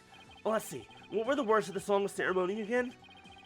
When the butterfly embraces the Mitama, the favor of the orb is bestowed. Where should the Mitama key actually be used? When the butterfly embraces it. Oh my goodness! Oh my goodness, it was so clear. Look at it, you can see it. You can see the perfect shape of the key. Look at it. Look at it. Look at it. Look at it. Look at it! Look at it! I'm ugly and I'm proud. Anyways. Got it. Look at it! Hi. Wow.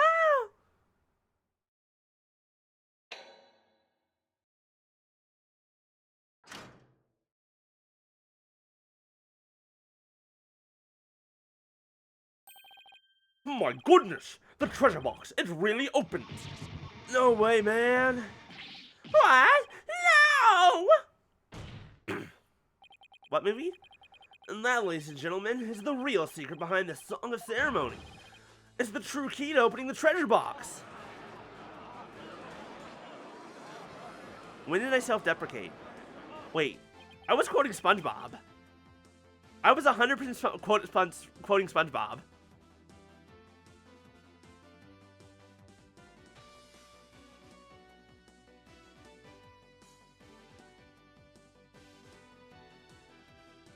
There's another movie that uses that. It's the one where he has really bad breath, but Patrick doesn't have a nose, so he says, Maybe it's just because you're ugly.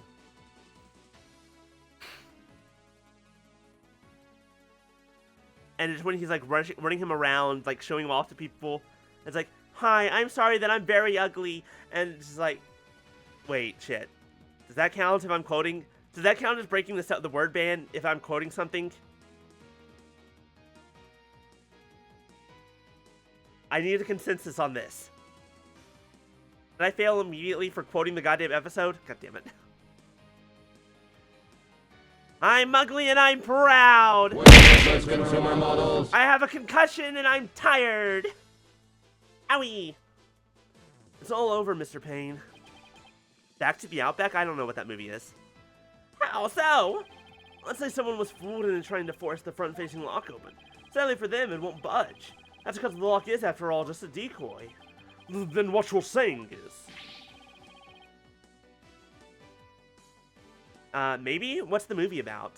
Neither the victim nor the defendant would have been able to open the box. I still need to finish, the 2 Matrix movies. Or no, the other 3 Matrix movies, excuse me. But also, so maybe we'll do that on... Actually, no. Saturday would be a very good time to continue the Matrix. Because... yeah, that should be a good time. Because tonight is whatchamacallit, Yayo.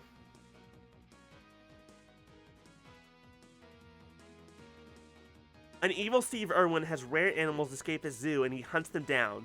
The animals are the protagonist. Okay, I kind of like the sound of that. Neither the victim nor the defendant would have been able to open the box. They therefore had no way of stealing the treasure. The only one who could have stolen it is the man who knew about the Mitama key. Peace, love, and understanding. Ah! But I'm not done yet. Please recall the scene of the crime. On the floor by Mr. Roll's body was the very unlocked and very open treasure box. Only someone who knew how to open the box could have left it in that state. So, there can be only one true culprit. Admit it, Mr. Understanding. You're the one who killed Mr. Roll. Ugh.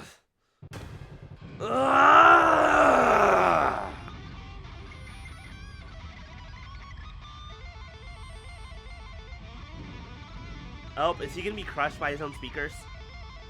I'm surprised his eardrums haven't blown out yet. A little more shaking. One more good one. Come on, get that solo done. I guess it's all solo. Okay, not what I was expecting.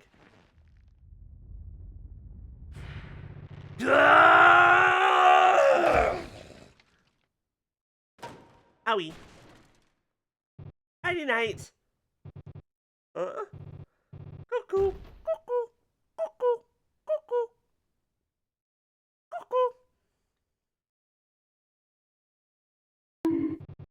He got bonked. Curse him. It's all his fault.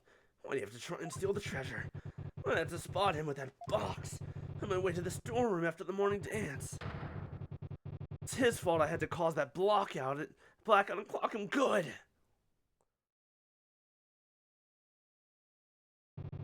I couldn't let my secret get out. Nobody could know the treasure box was empty. I'd lose my position as head monk. Who knows what else they'd do to me? I couldn't let... I had to stop him. And thus, the first real trial in 20 years comes to a close. What a shocking development. I can scarcely believe it. Nothing like this has ever happened since the DC Act was enacted 23 years ago. No! My perfect, unblemished record! Destroyed! The incredible Bane! Ruined! No!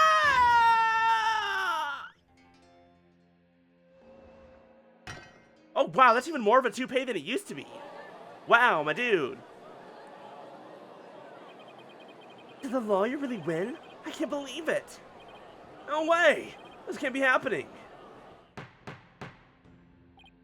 Peace! I said peace!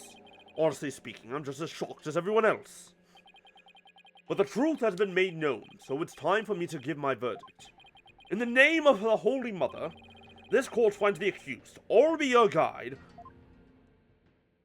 not guilty.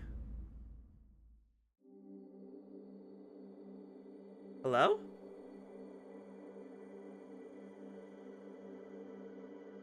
I still love the dog more than anything. I love that you're even more bald than you used to be. You used to at least have hair on the side of your heads. Now even that's gone. Get fucked. Get fucked, Baldy. Mr. Clean looking ass. But significantly less buff. April 24th, 1:36 p.m. High Court of Karain, accused lobby. Now what? There's still quite a commotion. People from the gallery showed no signs of clearing out. I can't believe it. Not guilty. I'm still in shock. Can you believe that guy? I can feel everybody's eyes on me. This can't be happening. It's impossible. Oh, Holy Mother, preserve us. Never been in a defendant lobby quite this uncomfortable. Mr. Wright. Oh, I'll be. Thank you. Thank you so much for what you did for me. I'm just glad it turned out okay. I was touch and go there for a while. I'm really sorry, Mr. Wright. I had a really hard time trusting you at first. That's okay, Albie. I know how unpopular lawyers are in this country. But how did it ever get that way in the first place? I mean, explain. At least, I wish I could explain, but I don't really know why. I never even questioned it before today. By the time I was born, all the lawyers were already gone. As far back as I can remember, verdicts have been based on her benevolence's insights. Right, Rafa, the royal priestess. You would imply that the trials of this country are unfair? To explain, outsider. How verdicts found on truth imparted by the very souls of the dead lack impartiality. Because the thing is, they don't lack impartiality. What they lack is context. For her part, I'm sure she really believes in what she says, but even with her benevolence's divination seances, lawyers are still necessary. Without proper defense, people could easily wind up receiving wrongful convictions. Mr. Wright! Shh! Huh? Don't say that so loud. People only think you're a rebel. You could be arrested. A rebel? That's right. One of those people going against our queen in the court system. Then yes, I am. Hello? What is this? What is this They call themselves the Defiant Dragons. And they're led by a scary guy named Dirk. Where have I heard that name before? They'll do anything to overthrow her excellence, even committing crimes. Dirk. I remember people in the gallery mentioning that name. The symbol looks just like the Matama, but as a dragon and upside down. Actually, no, it was still the right shape. It just looks like a dragon. Things you're saying sound a lot like the stuff they say. But you're not scary like that Dirk guy. Pardon the intrusion. Pardon the intrusion. You. Yeah, you. I want to talk to you, see? Flight, is it? Oh, right, sir. Phoenix Wright. And you are... I'm the Kurani's Minister of Justice. The name's Inga Karkul Kuraim. I oversee the whole legal shebang. I was watching that three-ring circus in there. You were? Wow. The Minister of Justice. So he's in charge of the entire court system. Defense Culpability Act and all. So he's our ultimate enemy for this entire game. Of that, I'm 1000% sure. It's him. He's the bad guy. We're done. Hands clean. Calling it now. Let's move on. Mr. Inga, how are you, sir? Run along, mini-monk. Grown-ups are talking here. Yes, sir. Very sorry, sir. He's Dirk, you'll put... I will... Okay. I'm putting money on... This dude's the big bad. Dirk is actually a good guy. Dirk looks bad, but he's not. In fact, I have a feeling... If Dirk isn't my last, If he isn't Dirk, you'll send me $100 on Ko-fi. I can't, like, say that if I'm wrong, I'll send you $100. I physically cannot afford that, but, sure. I'll take that bet with no repercussions on my end. Because I'm guessing right now, this guy's the big bad. Dirk is going to be our 5th and final client of the game. Not including the special episode. We're going to have to save him. I am, like, 95% sure of the meta story of this game already. May I help you with something? Just wanted a good look at you. Guys like you aren't exactly a dime a dozen around here. Well then. He's eyeing me like I'm some kind of exotic creature in a cage. Oh yeah. Might as well share this little morsel with you. Turns out Roll was a seasoned thief. A repeat offender, see? See, he's buffer. I feel like he should have a deeper, gruffer voice, but at the same time, he keeps going, see? So I feel like this voice just fits him well, see? He's a bit of a gangster, see? And my men look into it, and they found all the booty he'd pilfered right there in his digs, see? But he seemed like such a nice man. Why, Mr. Roll? Why? Guess he was doing it for the family. What a mook. Okay, seriously, this guy was 100% written to be a fucking godfather. Like, that's just the archetype that he is. It's the cigar, it's the words. Mook? How can you say that? Would you prefer goon? Henchman? Criminal? Guys, that kind of sob story gets you common folks all misty-eyed, huh? Anyway, another thing. I had my men check out that understanding fella, too. He wasn't the one with the sticky fingers, it's the insurgents. What? Well, I put the squeeze on our head monk, apparently. So we gave up the Founder's Orb and tried to keep it hush-hush. Wow, I see. Thank you for letting me know? Yeah, say, White. That was a cute little number you pulled in my courtroom today, wasn't it? First not guilty ruling in 23 years. You're making waves, see? Stirring the pot. Catch my drift? Oh, well, I'm in for it now. But thanks to that song and dance, we know our precious national treasure got nicked. I'm gonna call it a wash and let it slide, this time. All I did was defend the accused. To the best of the law, you do best to read between the lines here, chump. You're standing on thin ice, you get my drift? Even a dirty, no-good punk knows to cash in his chips before the house steps in. Do us both a favor and keep an eye on the path you're walking down. You never know whose toes you might be stepping on. This ain't your turf, buddy. Never forget those whose soil it is you're standing on. Wow! What amazing thinly veiled threats those were, sir! I hate this place. Can I grab Maya and leave? Can I just not be here anymore and never come back?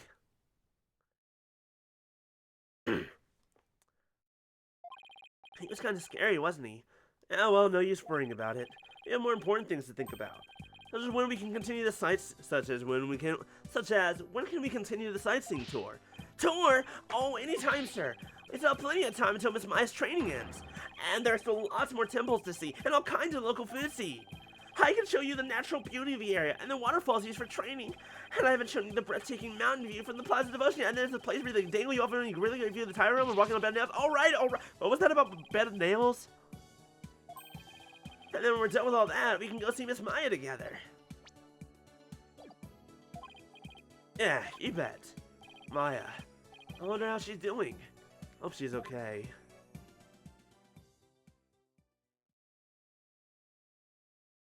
Did I dab yet? Did we finish the case? Is the episode over?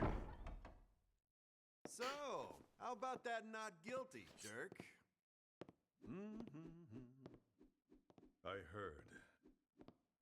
Told you he was a different guy. Sounds like the winds of change are beginning to stir.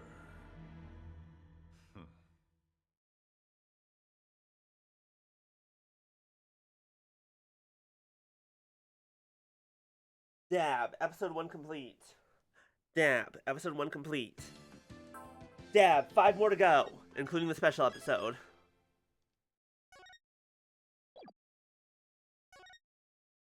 Episode 2, the magical turnabout. Are we gonna see Trucy? Have Trucy and Maya met yet? I need this to happen. Alice in Wonderland?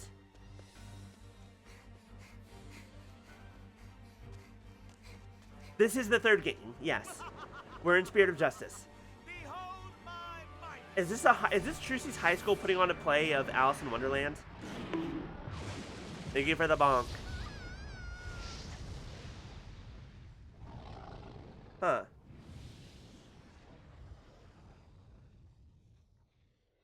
Hi, Trucy. Yeah, I called it! Shame on you, Mr. Rias. You meant for evil. Okay, no, it's just a stage show of some other kind.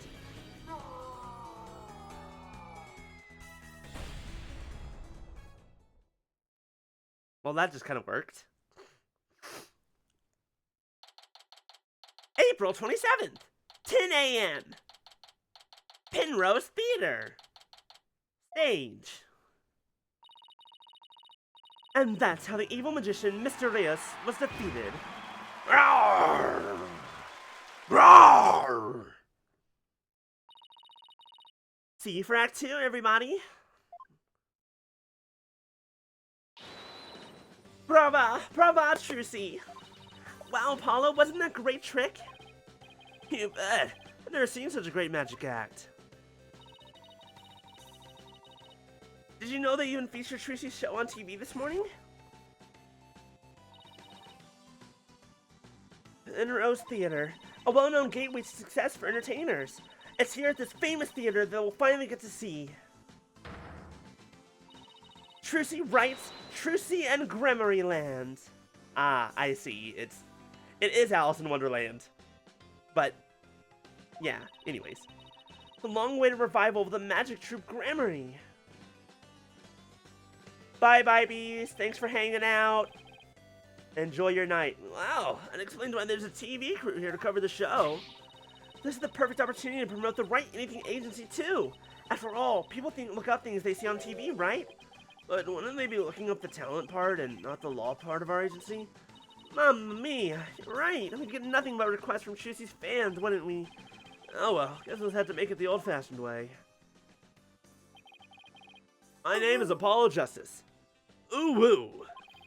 I'm a rookie lawyer with only about 2 years of experience under my belt. I'm here to see Trucy's magic show. She's a fellow member of our agency. Hi, Monica! Hello, hello. Okay, so it's been about a year. You're finally 17, which puts Apollo at 24, I believe? She's a fellow member of our agency, and is secretly my sister, even though I still don't know that. He came on behalf of our boss, Mr. Wright, who's away on a trip. When did you hear, Apollo? Even though it's only her debut, her shows are completely sold out. What? Really? It's amazing. Voila! A star is born! Who knows how far she'll go? At this rate, nothing in the world can stop us. You do realize it's nothing to do with you, right? That's alright. Everyone's got a busy life. That's just part of it. I'm happy for people to hop in when they can, catch the VODs when they want. All that good jazz. This is Athena Sykes. She's another member of our agency. She may not look it, but at just 19 years old, she's a lawyer as well. What do you mean she may not look it? The cats are orange now, because Biscuit! I am calling your name. No, you can stay in your bed and you can sleep. It's okay. I'm just saying hi. Anyways. Of course I looked the part. Care to explain how, exactly? Oh, come on. Have a heart. Stop treating me like a child. That gadget around Athena's neck that spoke just now? That's Widget. Widget helps Athena out with her special field of expertise, analytical psychology. He also has a habit of blurting out whatever Athena's really thinking. Yeah, this little guy can be a little unruly at times. Hey, upgrade me already! Your attention, please! A body has been discovered! Wait. Apologies, that's the wrong announcement. That's the one for tomorrow at the other place. Anyways, the show will restart after a 20-minute intermission. Please do not commit any crimes in that time period. We ask that you please be back in your seats before the next act. Thank you. Hey, why don't we go say hi to Tracy in her dressing room during the break? Ooh, yes! Let's go see the big star. I'm so nervous. What should I say to her? Whatever you usually say to her at the office every fucking day. She's 2 years younger than you. She's basically your sister now. April 27th. Penrose Theater. Dressing room. This is Tracy's dressing room. Looks like she's busy over there with someone. Would you sign this, please, ma'am? Sure thing. Just the one sheet in this clipboard, right? If Trucy ends up being our client, I'm gonna be sad. A fan asking for Trucy's autograph, maybe? I don't think so. It looks like some kind of contract. Thank you very much. I'll give this to the producer right away. Great, thanks. Oh! Polly, Athena, you came! Of course, congratulations on your big debut. Thanks. Who was that just now, by the way? Somebody from Take-Two TV. They want to turn my magic show into a TV special. They're planning to broadcast it nationwide. Can you imagine? Wow, you really are a big star. Hey, can I get your autograph later, Trucy? Sure, my signature's in high demand today. Who should I make it out to? Can you make it out to an eBay? Huh, I mean, that's a really popular name. I feel like I've heard that several times today. I didn't know that was your name. It's my cousin's name? Wow, interesting. Would you like one too, Polly? Yeah, actually I would. Oops, looks like I ran out of flyers, so I'll have to sign your forehead instead. Hey, knock it off! Look, forget about the autograph. This is Tracy Wright. She's a magician and Mr. Wright's adopted daughter. She's becoming quite renowned in the magic world these days for her impressive skills. A lot of people get this wrong, but Apollo's actual job is being my magic assistant. No, you're the one who gets it wrong. Ooh, think you can do that trick you always do at the office for me, Trucy? Okay. Behold, the wondrous magic that can make anything disappear. 3, 2, 1. Ta-da!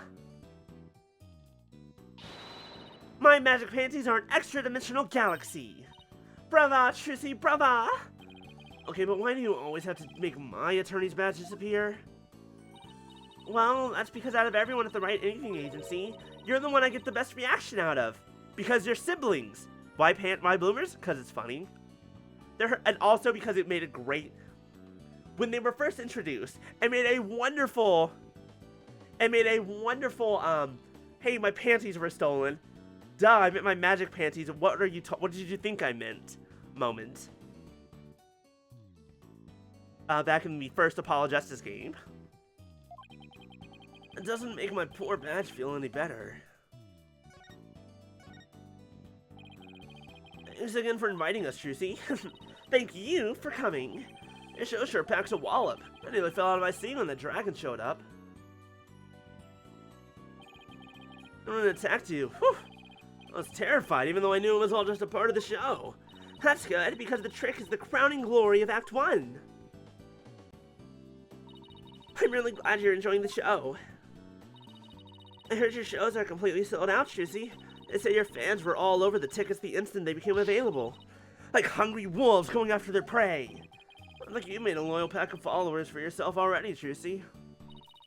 But you two are the only ones who got a special VIP invitation from me. Today's just a dress rehearsal for the performers, staff, family, and friends. General probe, huh? That's what they call it in Germany. The real show isn't until the day after tomorrow, and I'm gonna be in a court trial at that point. What makes you say that? I just have a feeling. By the way, are you guys going to finally do your magic panties trick on stage after the break? Sorry to disappoint anyone who came just to see my magic panties. My magic trick is completely new. I'm debuting it today. Ooh, a new trick, huh? Are you gonna chop Apollo up into little lawyer bits? Honey, I don't recall ever agreeing to anything like that. Well, that does sound like a good idea. Today's trick is a totally new troop Gramarye original. The entire future of the troop is riding on the success of this special new trick, and someone's gonna end up dead! Just a feeling. Also, look, I know how these things go. We wouldn't be here if a murder wasn't about to happen, or already did. This show is really important to me. It isn't like any of the other shows I've done. As the rightful heir to the troop Gramarye repertoire of magic, this show is my first chance to unveil the tricks I've inherited. Troop Gramarye, huh? I haven't heard that name since the first Apollo Justice game. Nearly 2 years ago now. Yeah, I have a poster of them hanging right over there.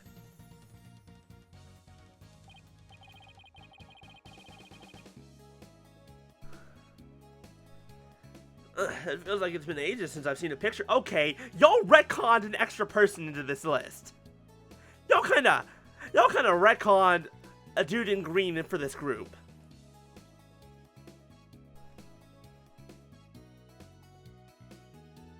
Like, there's the mom, there's the dad. That's the guy that raised all these people. The guy in red looks drawn in. No, that's just the way that his side chops work. His sideburns work. Mutton chops? Whatever. That's just the way his hair works. All of them are slightly different styles. It is kind of funny.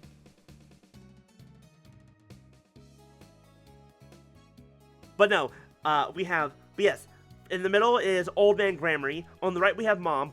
Red is Dad.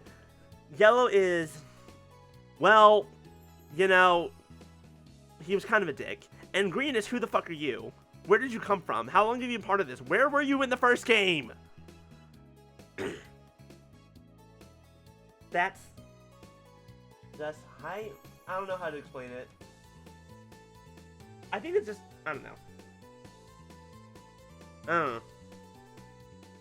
You know, a little bit, I will admit, but still. Troop Gramarye was a group of magicians who dominated the magic world in their day. Percy is the sole heir to the troop's entire repertoire of stage magic. Huh? There's this guy in green and purple on the left here. Oh, that's the great Mr. Reyes, the other magician in today's show. He used to belong to Troop Gramarye too, a long time ago. Hey, so tell us more about the special magic you're going to reveal today. It's a secret Troop Gramarye trick, left behind by my late granddaddy, Magnifique Gramarye. It's never been performed before, so this is the first time it'll be seen by the public. A grand unveiling, huh? No wonder she's been working so hard. Well, I'd better get going. Where to? To practice my act, of course. The show's only a few days away. Really pushing yourself. Didn't you practice until late last night, too? Yep, everything's gotta be just right. Well, we'll see.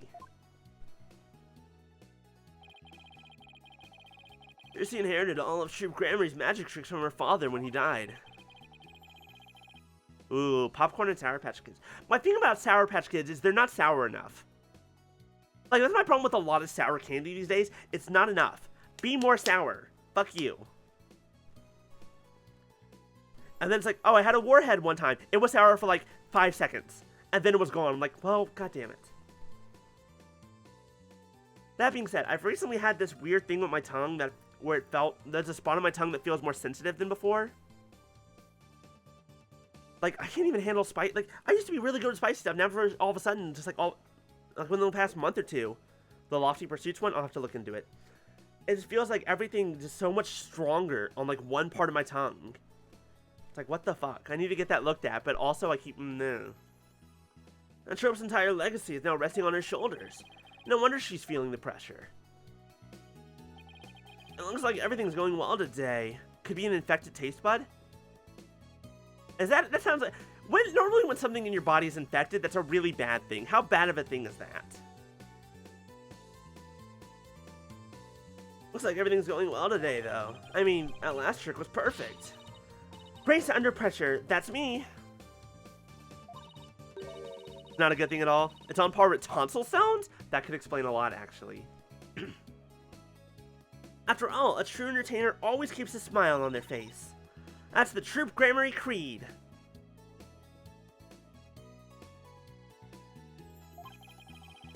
It's hard to believe you've accomplished so much, even though you're still in high school. But to tell you the truth, I'm actually pretty nervous. It wouldn't be. Oh, I bet this would do the trick. You'll be fine, Trucy. If anybody can do it, you can. Polly, that was just the boost I need. Thanks. Apollo's fine. Sure has a way of really hitting you right in the heart. And in the ears. Enough ragging on my cords of steel already. Trucy? Trucy? Oh, hi, Bonnie. Oh my goodness, you're so cute. You look really different from everyone else we've seen, though. Everything about... I know what it is. It's your lines. Your outline looks wrong. Your outline looks wrong. Your outline has color, where everyone else generally doesn't. You look a lot softer than everyone else around you. She's either the murderer, or she's the victim. Eating a lot of spicy, sour, or bitter things. Okay. Looks like a cinnamon bun will probably kill you. Or maybe it's a cinnamon bun. One of those two things. Hard to say. It's almost time for the second act. Oh, okay, thanks. No, even... Maybe it is just the shape of her hair that makes her seem so much softer than everyone else. And the fact that she's so, like, closed in on herself. Well, Apollo, Athena, enjoy the rest of oh, it was also because she wasn't moving. She had no animation. Make a leg, Trucy.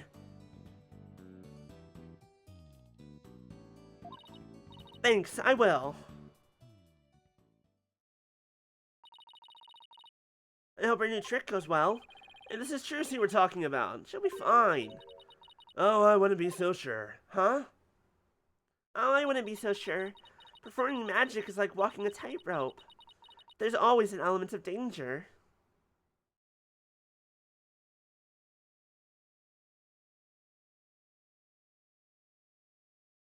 There's something about the way that your mouth moves when you talk that no one else moves like that. There's something off about your model. Like, I can't put my finger on it. One little mistake can even cost you your life, you know? What is it about your is it just your hair? It might be a guest artist because it looks slightly different. It's ever so slightly different. And but it's different enough that it's throwing me off, and I think it's the hair.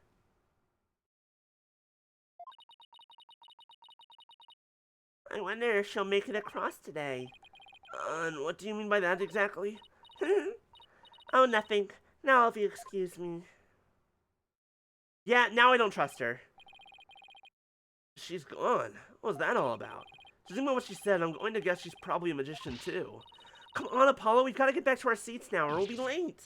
Ow, hey, stop pulling! It's my ear. Okay, let's see. This is time to move back to the stage.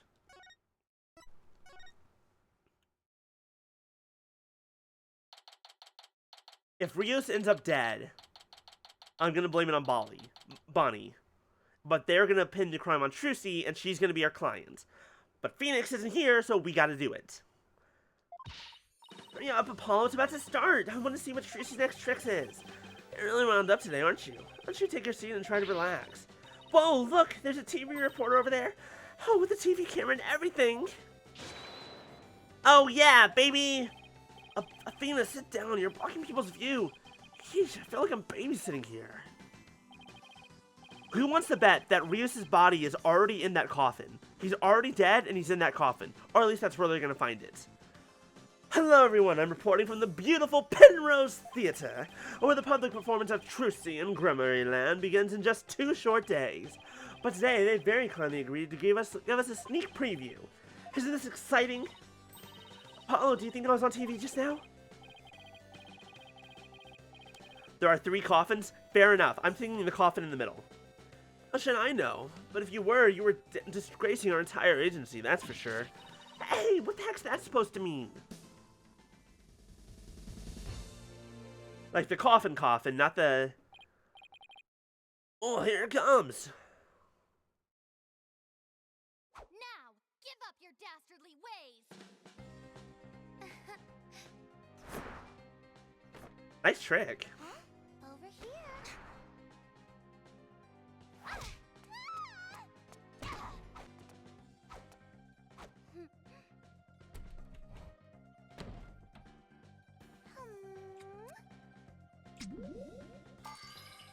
Hi, Mr. Hat. Oh no, Mr. Hat has turned on Trucy! Hat, offer the girl's life up to Mr. Rios and bring him back to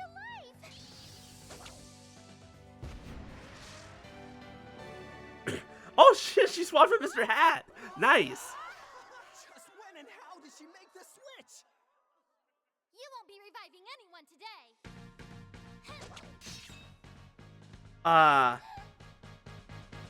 I have a bad feeling about what just happened. I have a bad feeling about what that was. Did y'all see the blood? Did y'all see Wow, that was amazing. I have no idea how she escaped that coffin. That Troopy's escape trick went off without a hitch. Who wants to bet that Mr. Rios was in there? I open the coffin like this. Inside, you see a dead man. Mr. Rios? But how? I wonder what's going on. He's not getting up. Ah! Trucy? And there goes the dragon. Whoa, now, that was bad.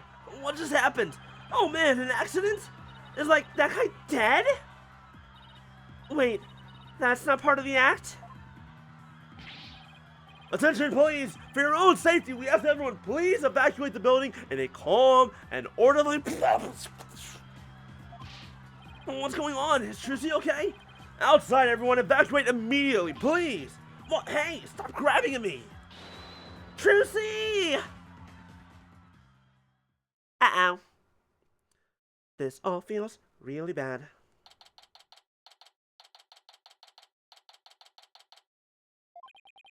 They kicked us out. Hey, what gives? Will somebody please tell us what's going on? Poor Trucy. I hope she's okay. Hey, here comes that staff member from before. Your attention, please. We regret to inform you that today's show has been canceled. What? I was looking forward to the rest of it. We're very sorry, but the theater is on lockdown pending a police investigation. Excuse me, because of that accident? The man in the coffin, is he? Well, we're still trying to figure things out, sir. But I can tell you that Miss Wright is fine. She wasn't injured, so please don't worry. Oh, thank goodness she's okay. Hey, you there! Hey, you there. Who the fuck are you? I can name like a dozen different actors you look like. What's going on? They wouldn't even let me in. Me, for crying out loud. Why does my first thought say Johnny Depp? Oh, Mr. Rettins. Oh, Mr. Rettins. There was an accident during the show. An accident? Great, just great. That's all I need right now. You have any idea how much money we're sinking into this program? And you are? Mr. Urahara? No.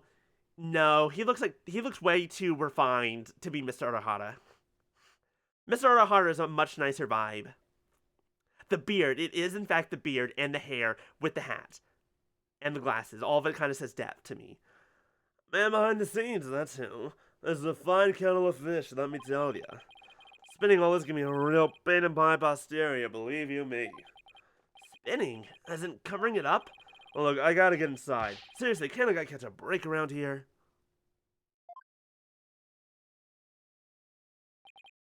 Oh, there he goes. Why don't we go back to the office for now? I'm sure she will call us when things have settled down and she needs a lawyer. After all, everyone's gonna immediately suspect that she's the one who killed him because she's the one who stabbed the sword into the thing. Yeah, I guess you're right. You keep misreading it, that's kind of funny.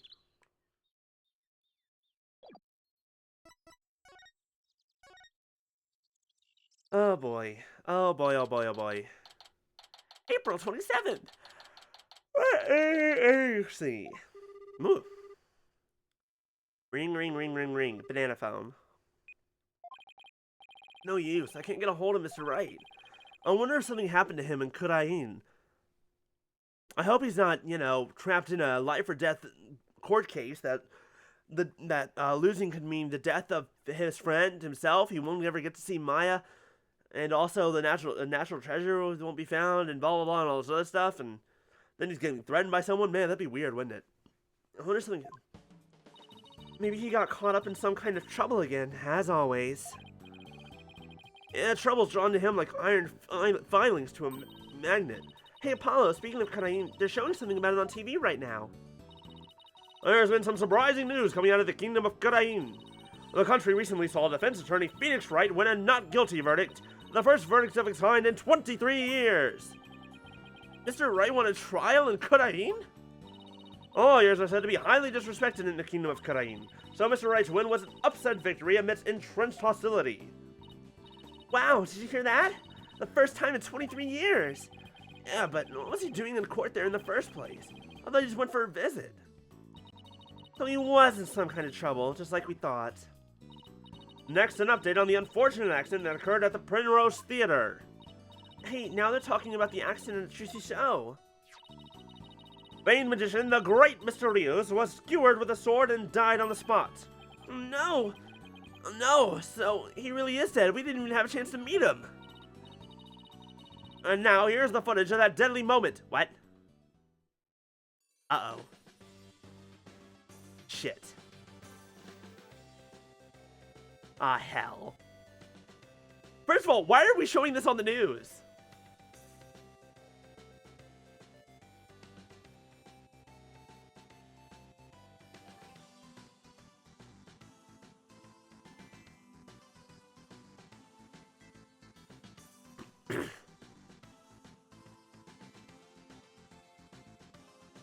I guess so. That's true. A thing that I completely forgot was yesterday until like 9:30 at night.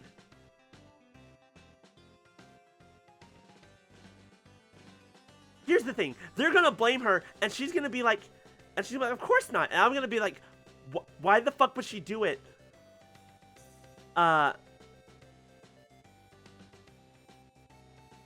Why the fuck would she do it right there in front of cameras and on stage in front of a public and everything? Don't pan down. Okay. Cool. Mr. Rios' body isn't visible in this footage, but these are still very shocking images. The magician Trucy Wright is reportedly still only a high school student. Could it be that this unfortunate accident happened due to a lack of proper training? Did the young magician have enough experience, preparation, and knowledge? Some might say that Troop Gramarye should be held accountable for this incident. Hey, what kind of biased reporting is this? Yeah, they're making it sound like it's all Trucy's fault. Oh, we just assured more breaking news. Oh my! The young magician in question, Trucy Wright, is now under arrest on the charge of involuntary manslaughter. What? We will keep you updated as this unfortunate tale unfolds. Trucy's under arrest? She can't be. Apollo, we've got to do something. Yeah, let's get down to the detention center right away. Well, before I forget, I think I'll jot down a few things about the case. I'll just open up the court record and flip to this bottom.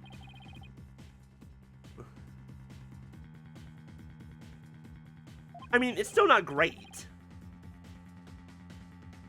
Plus, it'll ruin all of her. Plus, if she gets a guilty verdict on that, basically her dreams of magic will be destroyed. Both Bonnie and Ryan are both looking suspicious to me. Here's the thing, Bonnie is also like kind of a strong red herring vibes there. I'm not gonna lie. If I ever get stuck, I can just refer to these notes. Like, she's definitely looking suspicious, but it's also just like, could be a red herring. You, however, I don't know. Oh, you know for a fact. It's Bunya. Anyways,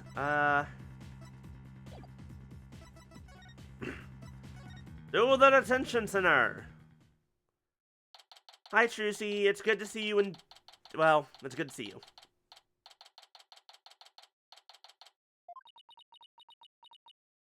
Is this the first time Trucy's been on trial? I think it is. Because... Yeah, no, I think this is the first time she's on trial. Poor Trucy. What can we even say to her? Oh, Polly, Athena! Trucy, are you okay? I'm fine. Don't worry about me. I saw the news about the accident on TV. It would not surprise me if Maya was being accused of murder again at some point in this game. As I can't Houdini my way out of this one, I got arrested and everything. To be fair, your dad pulled a pretty great Houdini act 8 or 9 years ago. Mwah. Good job on his part. Yes, I am the one who caused the accident. But that's not true, right? To be honest, I don't really know. I mean, I have no idea how an accident like that could have happened. The trick went off without a hitch, I'm sure of that much. Still, the police just won't listen to me. They've already decided that it was all my fault. I'm exhausted after all their questions. Looks like she's been able to hang in there at least. Yeah, she really is one tough cookie. I know you're tired, but can you tell us a little bit about the accident? Yes, of course. Go ahead and ask me anything. I'll be fine.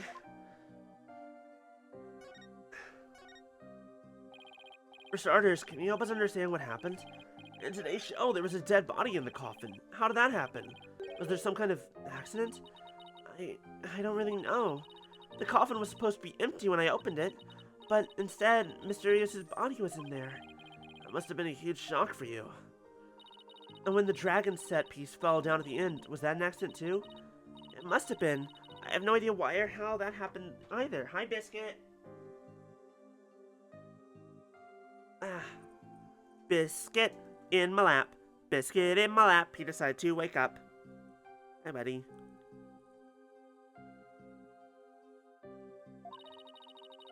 Nothing went the way it was supposed to. I still can't believe Mr. Rios is actually dead. He never even got a chance to say a single line in this game.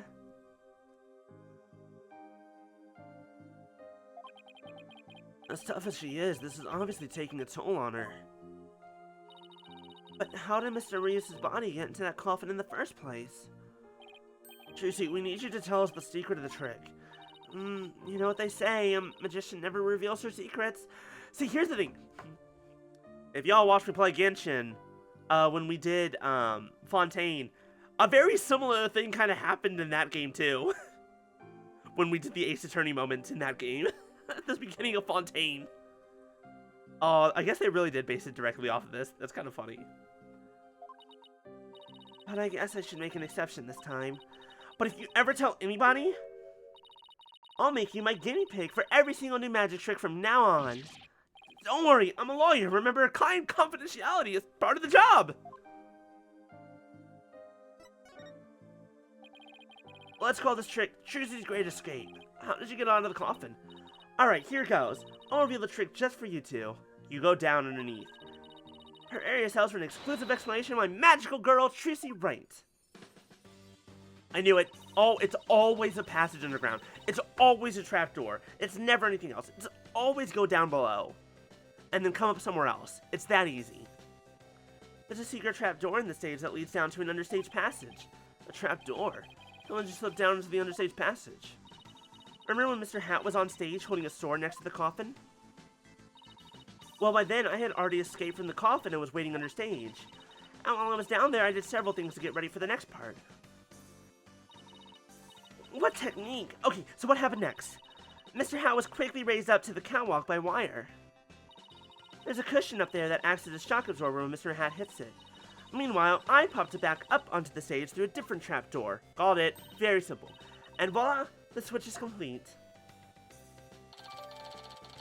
Stage diagram added to the court record. I had no idea all that was happening. I was convinced you were still in the coffin. Yeah, that's the part of the magic trick. That's what professional magicians do. They make their audience see something that isn't really there. It's about misdirection. I make you look over here while I'm actually doing something over there. And then when you look back over there, something's changed. In other words, you make us see illusions, right? They added secret underground passageways to the script out of the blue. We call it misdirection.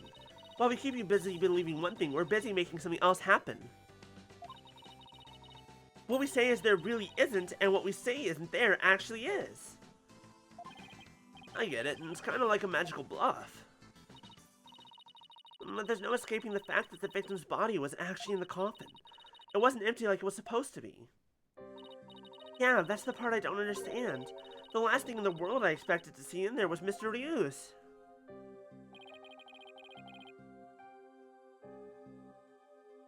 Which is funny because they actually do it with mirrors. That's true. I have also seen that be done with mirrors. And not, which is why they say smoke and mirrors and not smoke in underground passageways. Could he have climbed in there by mistake? I should get back to asking Trilogy about the accident. Can you tell us more about the victim? What exactly is this Mr. Ryus? You said he used to belong to Troop Gramarye, right? Oh, wait, you don't know who the great Mr. Ryus is, Apollo? He's super famous. He's all people talk about on TV. Really? I just assumed he was one of Trilogy's assistants. Oh, way to diss the dead, Apollo. Well, we don't have an age for him yet. How did the two of you come to perform together, Trilogy? Well, like I said, he used to be a member of Troop Gramarye. He was a protege of my granddaddy, Magnifique Gramarye. Not actual granddaddy, but close enough. So the TV station arranged for us to perform together this time because of that connection. Did he continue performing as a magician after he left Troop Gramarye? No, he got injured while practicing for a show about 13 years ago. That's why he left the troupe. After that, he took a break from magic for a while. And then, you know, everything happened with my dad and my granddad and my mom and my uncle. And then I got adopted by Mr. Right and this, that, and the other. I'm pretty sure it's a recent thing, him getting famous again. I only started seeing on the TV again maybe last year. And nothing but respect for Mr. Ryus as a magician. I can't tell you how sad I am this happened. I can't imagine how traumatic it must be to have someone die during your big show. Here's the thing, I am glad that for once it's an involuntary manslaughter charge, not an actual murder charge. Oh, but hey, don't worry, I'm fine. I have to stay strong for my fans. You're lying. You're incredibly distraught. My bracelet is reacting. People tend to unconsciously tense up when they're trying to hide something. And when I pick up on their distress, the bracelet around my wrist starts to feel tight because I start tensing up, and this bracelet that's like, fits to my wrist perfectly so I can tell all the tiniest little tenses in my own wrist. So I guess this means that Trilogy's trying to hide something from me. Well, I guess I should give my bracelet a tap.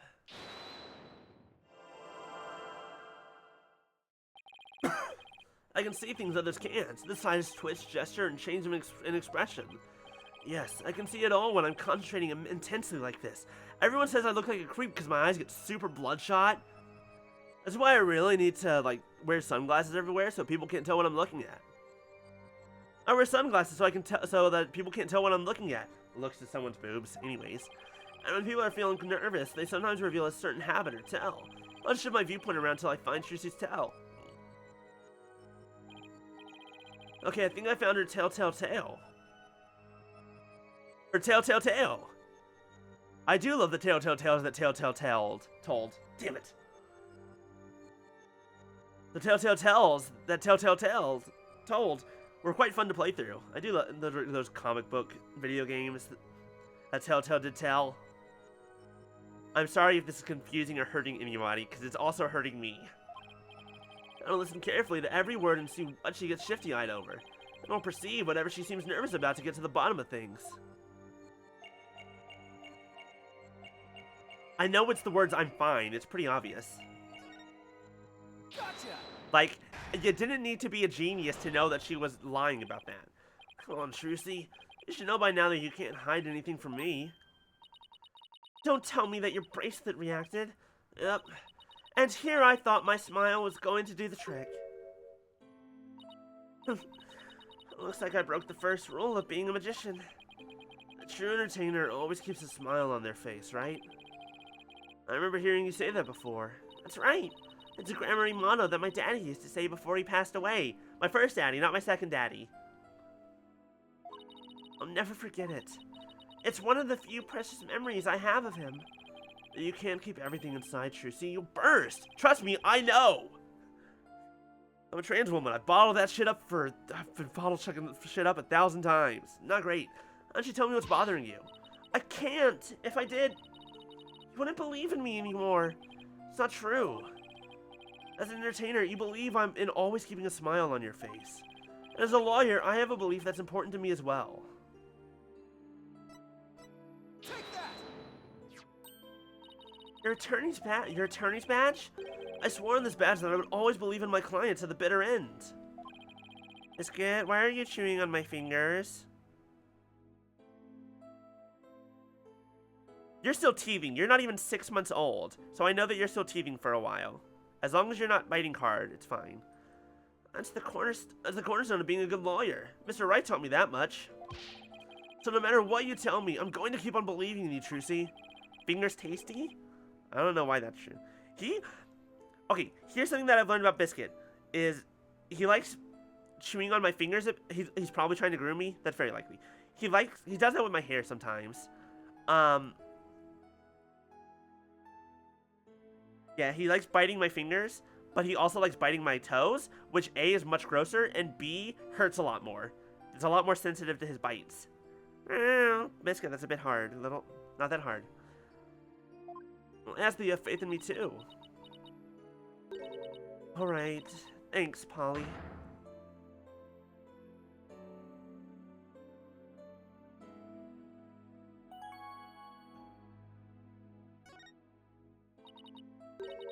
Polly, what if I made a mistake? What do you mean? What if it really wasn't me who stabbed Mr. Rios? What makes you say that? Well, in my escape trick, I used both a real sword and a rubber sword. I switched the real sword for the rubber sword just before I stabbed it into the coffin, so even if somebody had been in there, the rubber sword shouldn't have hurt them. But Mr. Rios was found dead in the coffin. I know, it just doesn't make any sense. I know I swapped the swords. You're absolutely sure? Positive. I practiced that trick hundreds of times with no mistakes. I remember very clearly swapping the swords this time too. But could I have made a mistake this time? Could she really have?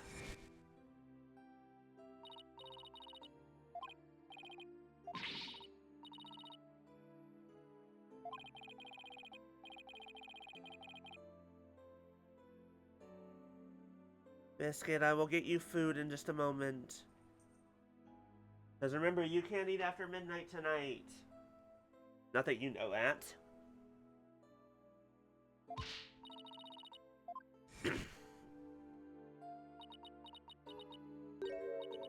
Maybe I really did kill Mr. Rios.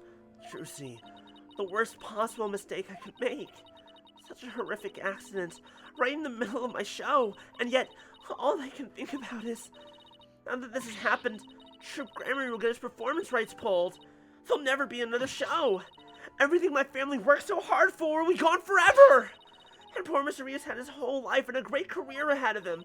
I ruined everything. I destroyed it all. I took it all away.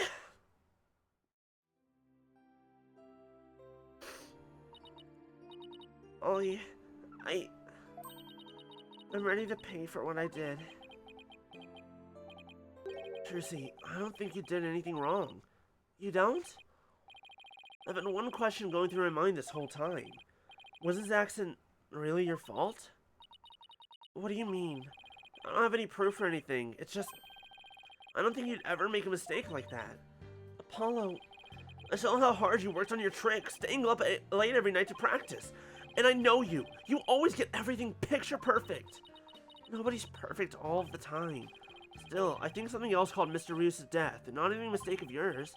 After all, you're sure you swapped the swords, right? Yes, I remember doing it. And I just know it wasn't your fault, Trucy. But how can you say that? We don't have any proof it wasn't me. I mean, I know you're a great lawyer, Polly, but I believe in you, Trucy. And I believe in your skill as a professional magician. So I'm going to prove your innocence. Don't worry, you're going to be fine.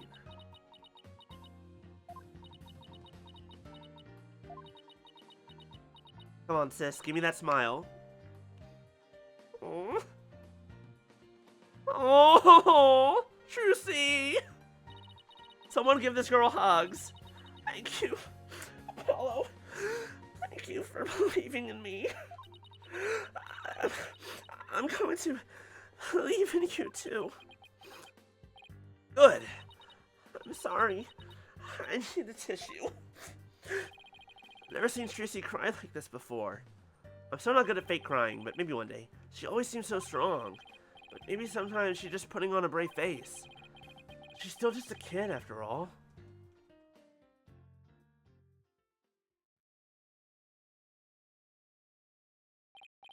So, I have to ask to make it official, but will you let me defend you? Yes! I'm counting on you. I don't want to have to cancel the show on its opening day. Alright, she seems fine now. Trucy! Let's win this trial together! Hi, Biscuit. I'm fine. I'm not actually crying. I know, I don't know how to fake cry yet. I haven't actually practiced that. Unlike some people. So ignore the fact that I can't do it properly. It's okay. Well, we better get right to investigating. Come on, Athena. Wipe that nose and let's go. Excuse you? Do you see any snot in my face, Apollo? Eesh. Talk about an emotional roller coaster. We'll need to investigate the stage at the Penrose Theater where the body was found. Yeah, I hope no one will try to stop us. Is it time? Is it time? We get to find out who the detective of this game is? Because Bobby Fulbright's fucking dead and gone and wasn't really Bobby Fulbright.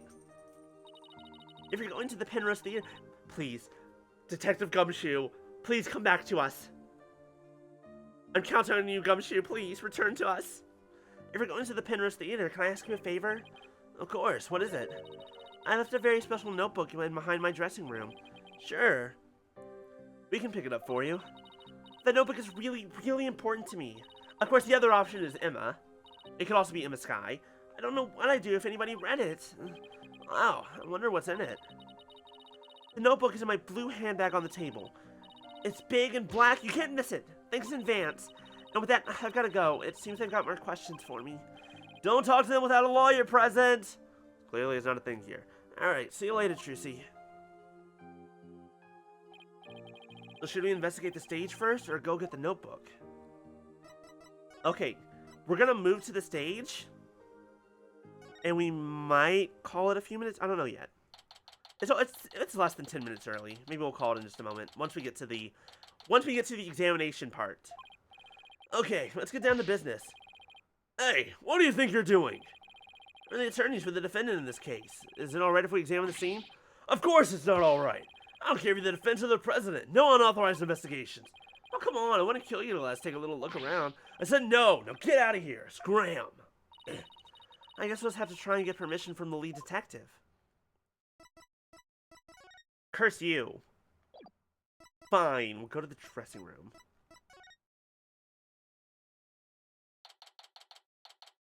Wait a second. I recognize that symbol.